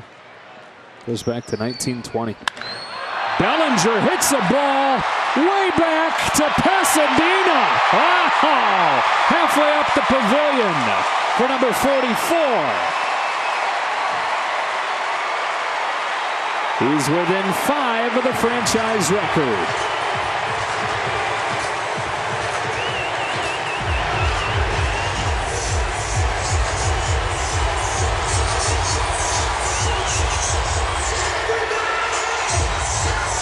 He's alone in third, breaking the tie with the Duke and Gary Sheffield.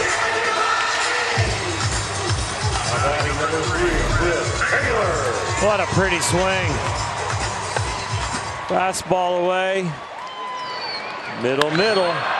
Bad man. He is a bad man. And bye-bye. This is a show. 6 home runs now tonight. How can you not smile?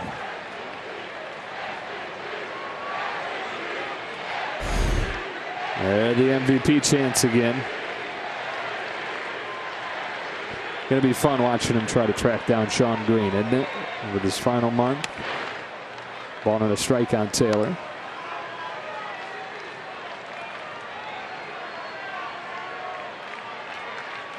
Yeah, I think we got a chance to be saying move over Sean.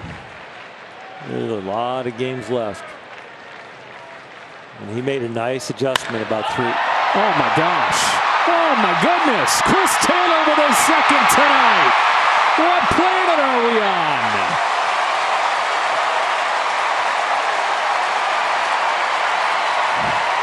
You get a home run, and you get a home run, and you get a home run.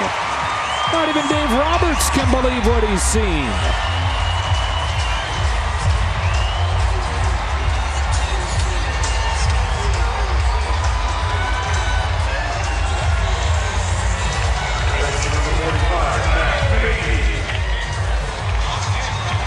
Seven home runs for the Dodgers, and they lead 16-6.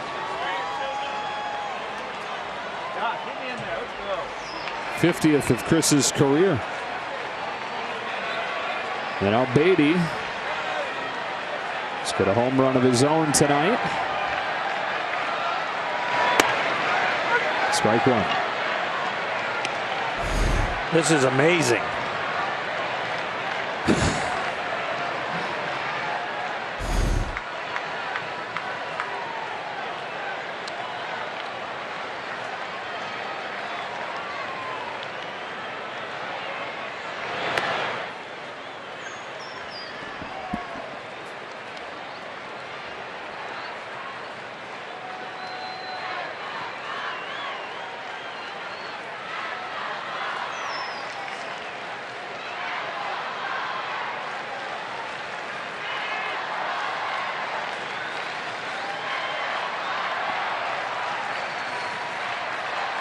The 1-1. Well placed. 1-2.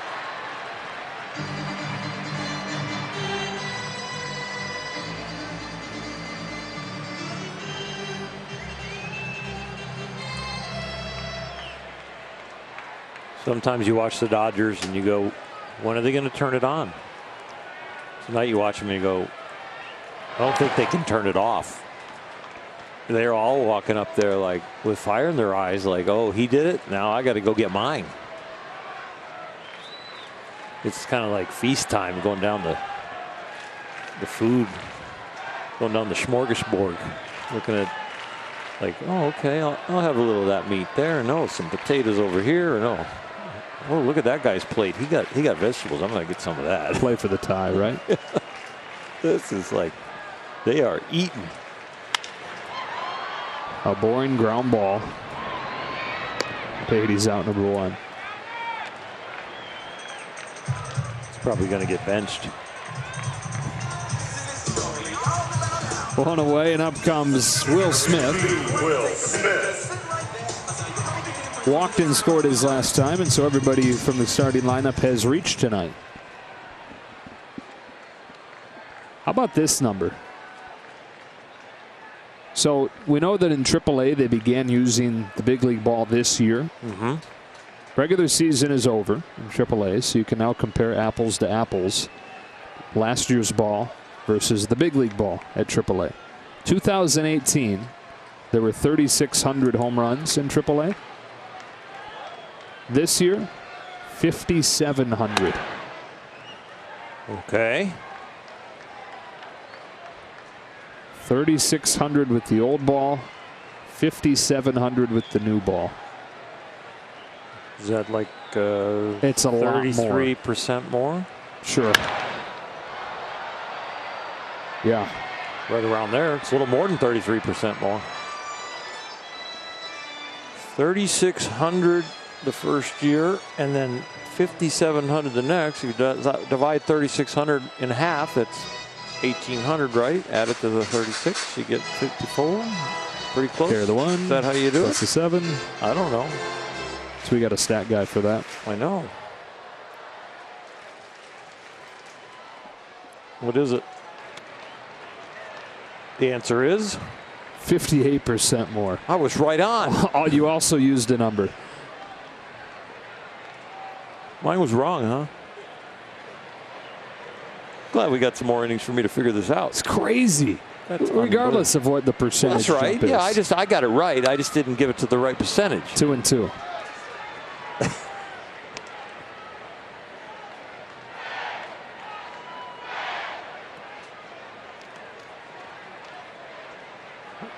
I can't do calculus.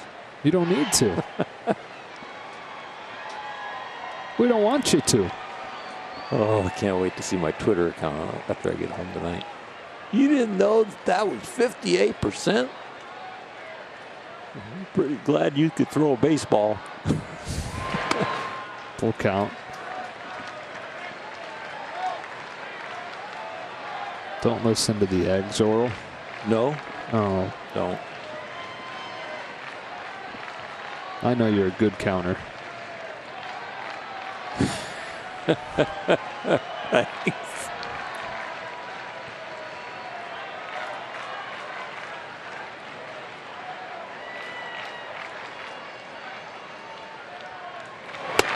Smith down on strikes, 2 away.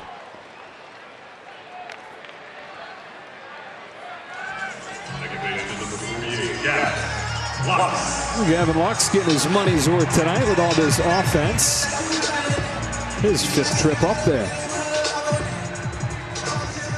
Coming into the game, he was the news, and he stayed the news. But the rest of the offense said, you know what, you're not going to get the full spotlight. We're going to put up 16. Single and a double in his major league debut. What have you thought? I'm very impressed. I mean, I would be impressed even if he wasn't getting hits, just the way he has handled everything, the way he's been concentrating. I've watched him on the bench when he's kind of leaning over the railing after his first hit, and he wasn't like talking to guys and overly excited. He was staring out at the field and kind of studying the game still. So there is a lot of maturity there for a 21-year-old.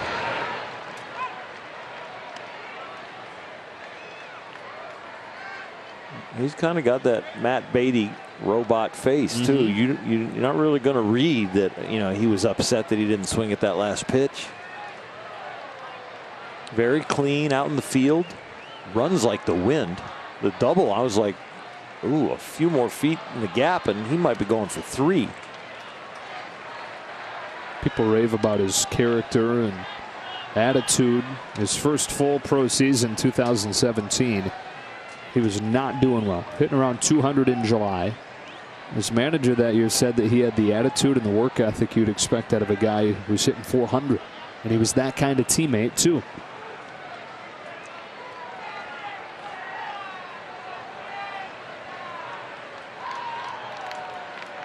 On a 1-2 from Jake McGee. He watches ball 2. That didn't look anxious.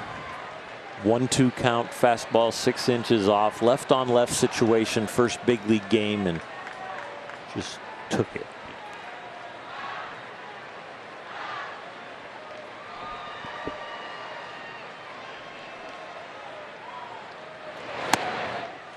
Takes another 3 balls and 2 strikes. Now, where will this road lead in 2019 for Gavin Lux? Will he do enough here in this short-term audition to be part of the equation in October? You know he's a huge part of the future, but is that future now? 3-2. Crack bat flare, shallow center field. Valleca's under it. And that's that for the Dodgers in the 7th. But they get 2 more. Back-to-back home runs from Bellinger and Taylor. They've hit 7 of them tonight.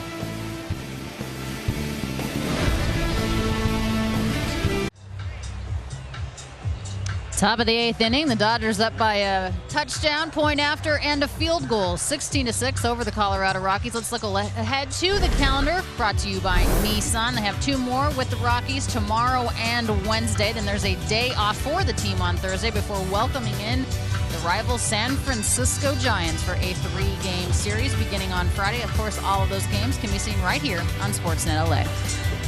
All right, Alana. Jed Jerko comes into the game at first base, replacing Cody Bellinger. Kenta 6 up, 6 down in relief thus far. It's good to see him go out there, come back from the 3-0 count, and then settle into that last inning.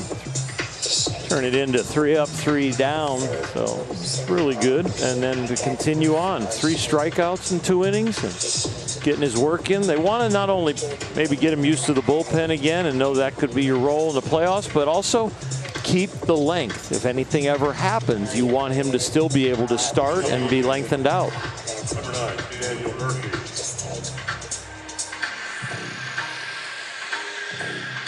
Danny Murphy leads this inning off for the Rockies, who have been good offensively. 6 runs on 8 hits, few home runs of their own. For the Dodgers, 16 runs on 16 hits, including 7 homers.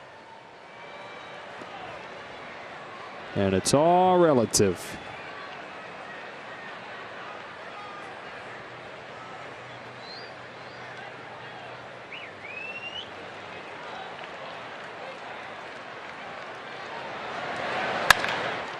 Slice down the left field line and a fair ball. Murphy's headed to second. It kicks by Pollock, but he'll hold up with the double. On the first pitch of the 8th becomes the first base runner against Kenta. Number 43, Sam Hilliard. Here's Sam Hilliard.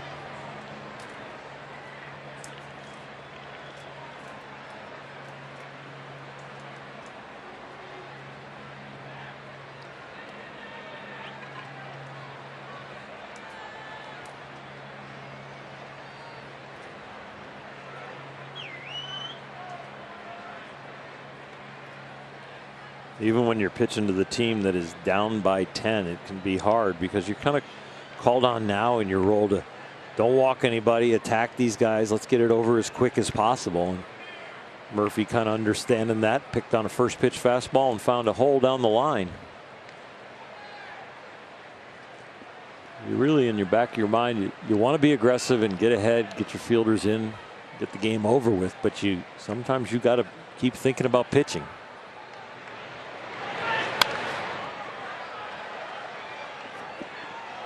The Rockies want to get to the shower. They want to get to the hotel. They want to wash this one off and then move on to tomorrow. So it could be swinging early in the count. And knowing that, maybe you don't throw the first pitch fastball right there. Maeda threw him a changeup.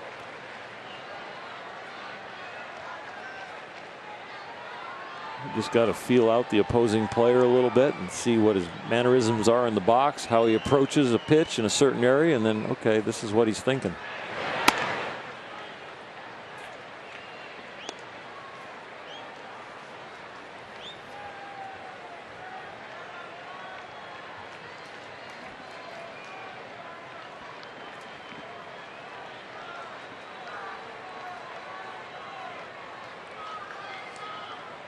I've already had 4 people text me about my math skills. You have so many great qualities, though. Hard bounce to right side. Negron cuts it off and throws him out. At the third goes Murphy, 1 away. That could be encouraging what you just said, but math's my best class. Was it? Kind of was. What was your worst? Not anymore. Oh, English. Really? Oh, wonderful career path. English for sure. You know what's even funnier is Mike Levy, our producer, said it in my ear. I said it before you did. Dom Nunez to hit. I've failed freshman English at Bowling Green State University 3 times. You're lying. No, I am not. You didn't go. You had to write a paper to get out of the class, and where you go in with the little blue book, and they give you a subject, and you have to write it there in a paper like in an hour. An essay, so to speak. An essay, and that's the only way to get out of the class. No matter if you got an A the whole year or a B or whatever. What do you mean get out of the class? To graduate from the class, okay. To say you are through the English writing class. You've done it. 0-2 on Nunez. I'd write papers for the whole semester and write that final, and I couldn't write the final in the hour or whatever they gave us. You just get writer's block? I don't know. It just, yeah. And I wouldn't write it the same way. When they gave me overnight, or you got 3 days to write the paper, I could do it. Found the tutors. Yeah. So can you imagine what it's like when the producer's counting in my ear? In you 10, handle it really in 9, well. in 8. I'm like, oh my gosh, under a clock, and I got to get this sentence over with? Yeah. Plus numbers in your head. Those aren't your strong suit, it sounds like, I guess. I think it's just age and fatigue. Neither of which are afflicting you, buddy. Thank you. This game's long. Yeah. Yeah, speaking of age. It's fun to be home, and it's fun to win. Nunez grounds it along first. To the bag goes Jerko at 16-7 as Murphy steps on home. I don't think the home runs are getting earlier. You mentioned early in the game. Do you think there's been so many home runs that they're getting a little boring? I don't think so. Not boring, no. But are you numb? Any bit numb to them? I don't think so. I'd love to hear that. I don't think so. Walters with 2 out. No, I like them. If there's 5 in a game and there's 2 on one side, 3 on the other, it'd be a little on the odd side. I just love it that when the game's competitive. Yeah, 8-7 doesn't bother me. 5-4, runs, action. Do I love to see a pitcher's duel? Yeah, I'd love to still see a pitcher's duel, but I know there's a place in the game for a high-scoring game where it's back and forth.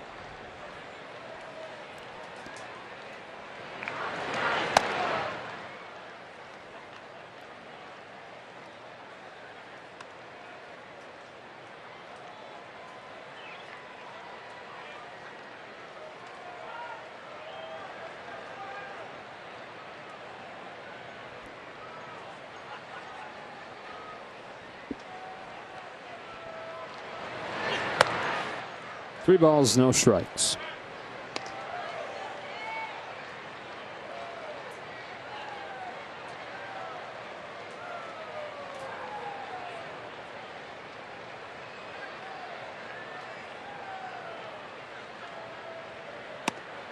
There's a strike, 3-1.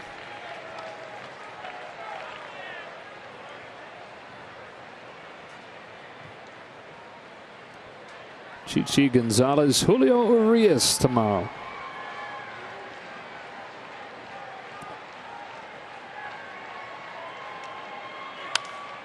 Full count. On the finale on Wednesday, Antonio Senzatella for the Rockies and Hyun-Jin Ryu for the Dodgers. Trying to get back on track. And with about a month to go, trying to get his Cy Young case headed back in the right direction. He's just been a little off in every category. There hasn't been any real serious glaring weakness with Ryu, but just everything from command to sharpness of the pitches. Jerko finds it, feeds Maeda to finish off the inning.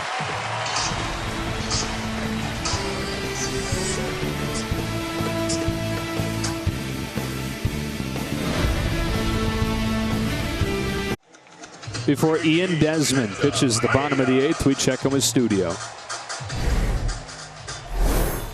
All right, thanks, guys. An impressive Major League debut for this guy, Gavin Lux. But speaking of impressive, Jerry, 7 homers? 7 in the show? Yeah. That is impressive. The Rams putting on the Broncos tonight at Dodger Stadium. Let's get it back out to the stadium. We might miss another homer.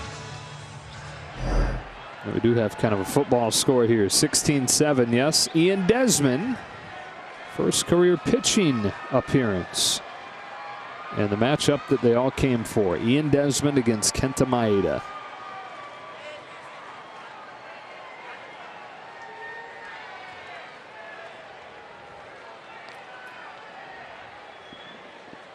Buckle up. Ball on.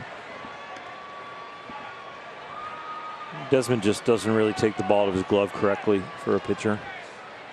Kind of opens it up and just pushes it. That's why he's kind of pulling it to the left-hand batter's box. He's going through some mechanics himself as I get my arm up. Yeah. Well, it's hard to get your arm up if your hand's not on top of the ball as you take it out of the glove. If you keep your hand on top of the ball, your elbow's going to go up, and throwing a baseball overhand is an elbow up sport. That was better. Think about it. If you take the ball out of your glove, you can do this at home, and you turn your hand so that your fingers and the back of your hand go to second base, you're going to feel like you're pushing the ball and your elbow is going to go down. Blackman's got it. But if you take the ball out of your glove and you can keep your hand on top of the ball as long as possible, your elbow's going to go up and it's going to load your shoulder and you're going to throw the ball much better.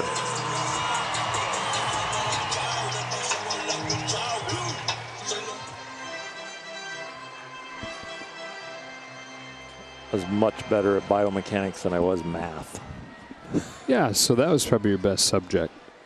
Never took a biomechanics class. Science? Just studied it with Dr. Jobe here and the other medical people that the Dodgers put in front of us and asked questions. 0-1 on Hernandez. Learned by osmosis, huh? Yep. Here the on-deck circle, caught by Nunez. When you got a chance to play in a big league stadium for a long time, I think you should apply yourself and learn every single day. When these guys are down there in that uniform and they're in a game like this and they're going, let's get this over with, boy, we got this win, they should still be down there trying to apply themselves and learn, listen and learn, because this is a blessing to play in this palace and to get paid a king's ransom and to enjoy something like this, do something physical and play a sport for a living. It is something you should apply every ounce of energy that you have to. Christopher Negron, first at bat tonight.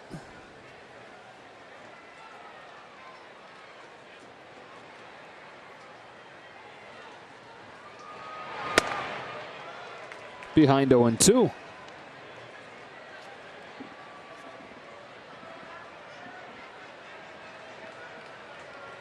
Flying in the face of biomechanics. Ian Desmond on the verge of a 1-2-3 inning.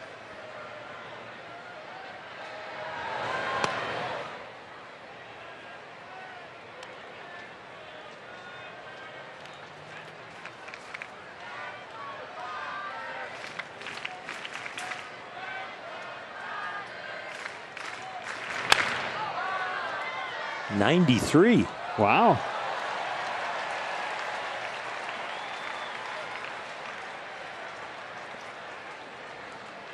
Rockies might have a new guy in the pen.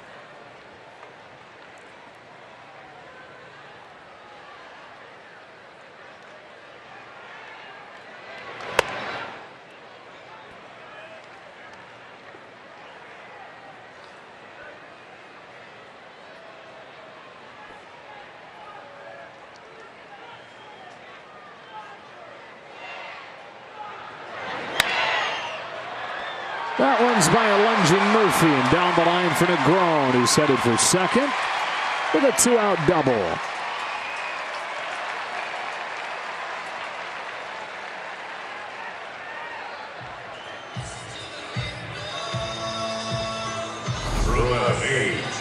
Dan Bellino, the base umpire, I'll say he starts at first and he tries to run with Negron all the way to second because there's nobody at second. They're guarding the two lines, the umpires, with Larry Vanover out.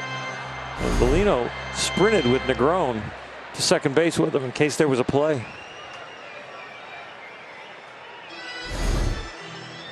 Watch this. Oh, wow.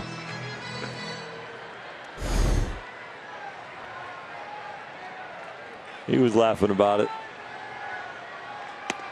A ball on Pollock. It's like the old Little League umpiring mechanics when you got two guys running all over the diamond.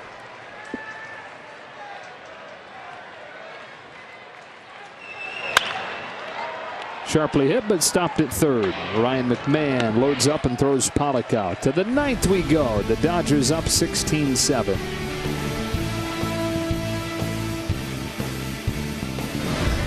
Dodgers up 16-7. To the ninth inning we go. And the Lexus plays of the game. 7 home runs for the Dodgers tonight. Jock Peterson started the game with 1. He hit another. Taylor's got 2. Beatty's got 1. Seager's got 1. Bellinger's got 1. They put on quite a power display. Rockies have struggled with their pitching. The Dodgers have not struggled with hitting home runs. Daza goes a couple feet off of the plate. Strike 1. Kenta Maeda on the verge of getting a save by going the final 4 innings of this game. Quickly ahead 0-2. This is as low leverage of a save as you're ever going to find.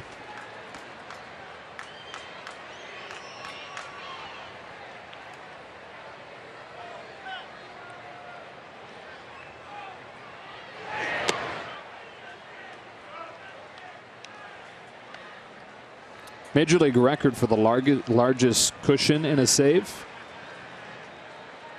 Wes Littleton with the Texas Rangers got a save against Baltimore in 07 in a 30-3 game.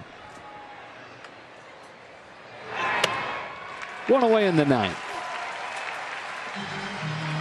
30-3. That was after my time as a Texas Ranger pitching coach. Right. But I do remember some games in Texas as the pitching coach where you just want to pull your hair out. I mean, between some of the poor pitching that we had at times, bad pitching coach, I guess, and also the way the ball carries there. Wow.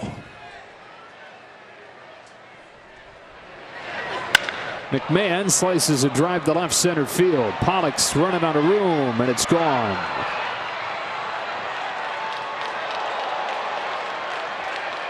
Ryan McMahon with his 20th home run of the year.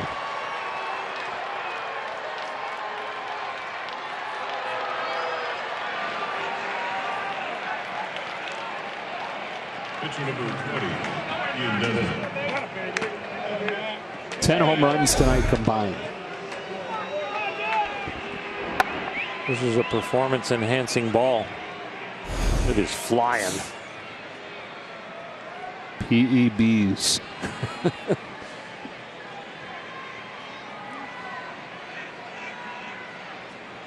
The pitcher, Desmond, hits on the left center field. Back spinning its way out of here.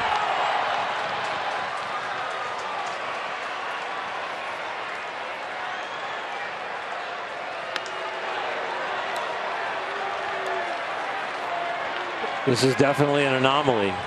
This doesn't happen a lot, but wow, it's quite a display. Number 19, Some solidly hit balls with backspin that are just jumping out of here. This one from a pitcher. Hanging slider. He topped out at 93 on the mound, and he just hit that one over the wall.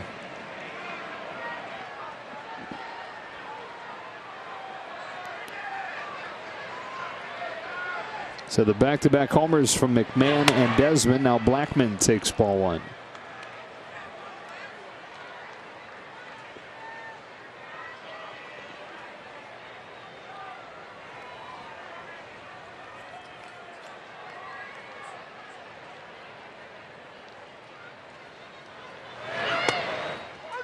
There's a strike.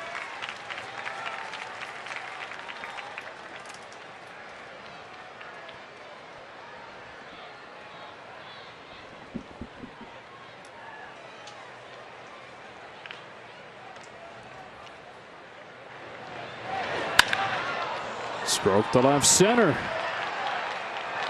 Over to cut it off is Taylor, but Blackman chugs into second with his third double of the game. Started to tee off on Kenta here in the ninth. Number 4, Pat Valleca. And here's Valleca.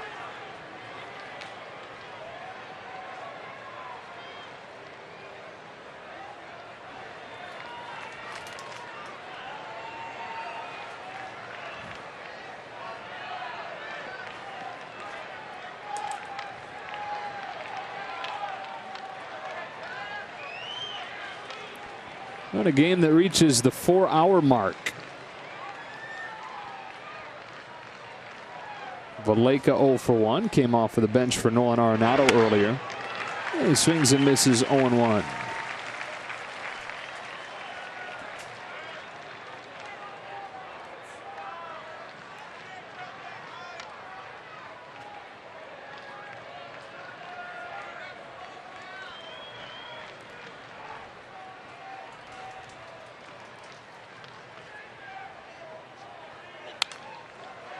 There have been 11 home runs combined in this one tonight. The major league record is 13.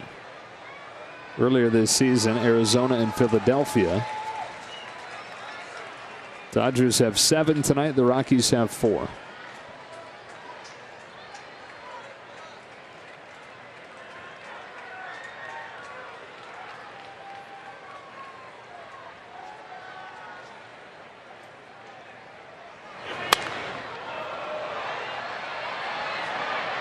That is curling into the seats or to the net.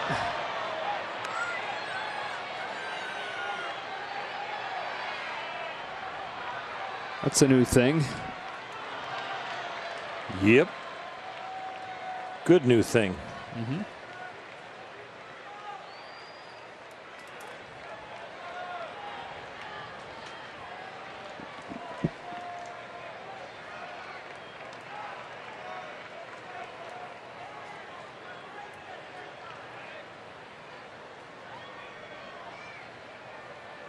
Oh, 2.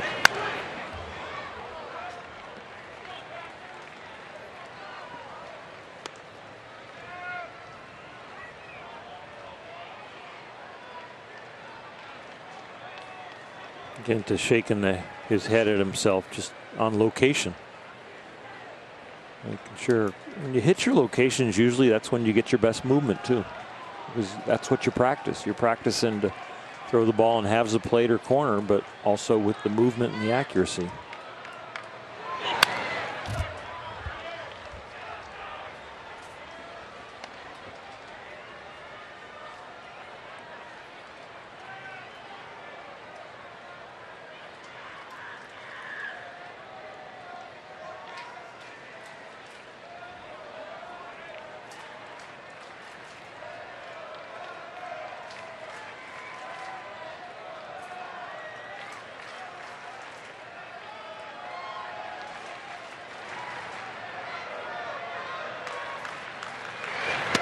Got him to chase a slider, 2 gone.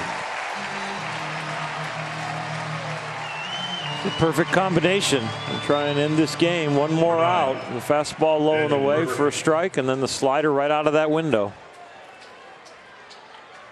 Whether it feels like it matters or it doesn't. He did a nice job right there with the sequencing. Now you got a guy, Daniel Murphy, that picked on the very first pitch when he faced him and got the double down the line. He might just have to start him out with a changeup or something other than a fastball. He and Blackman both 3 doubles tonight. Over the fastball inside, 1-0.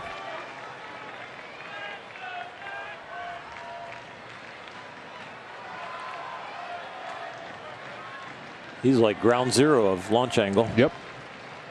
Patient 0. Patient 0. Little cross up right there. Will Smith knew a breaking ball was coming. I don't think he knew it was the curveball.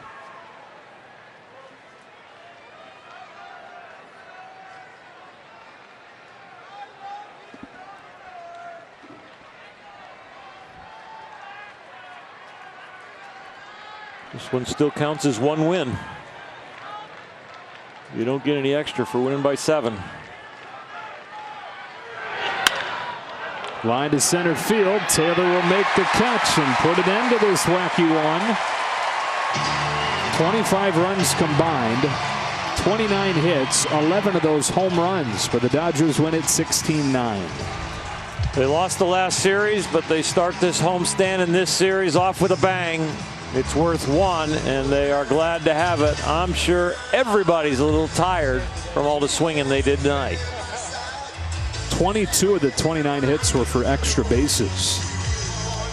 For Orr Hershiser, Alana Rizzo, and the rest of our crew, Joe Davis saying so long from Dodger Stadium. Gavin Lux's Dodger debut is a successful one. He gets a couple of hits, scores a few times, and the Dodgers most importantly win it by a final score of 16-9. Stay tuned. Access Sportsnet Dodgers, presented by your Southern California Ford dealers, begins now. We'll talk to you tomorrow night.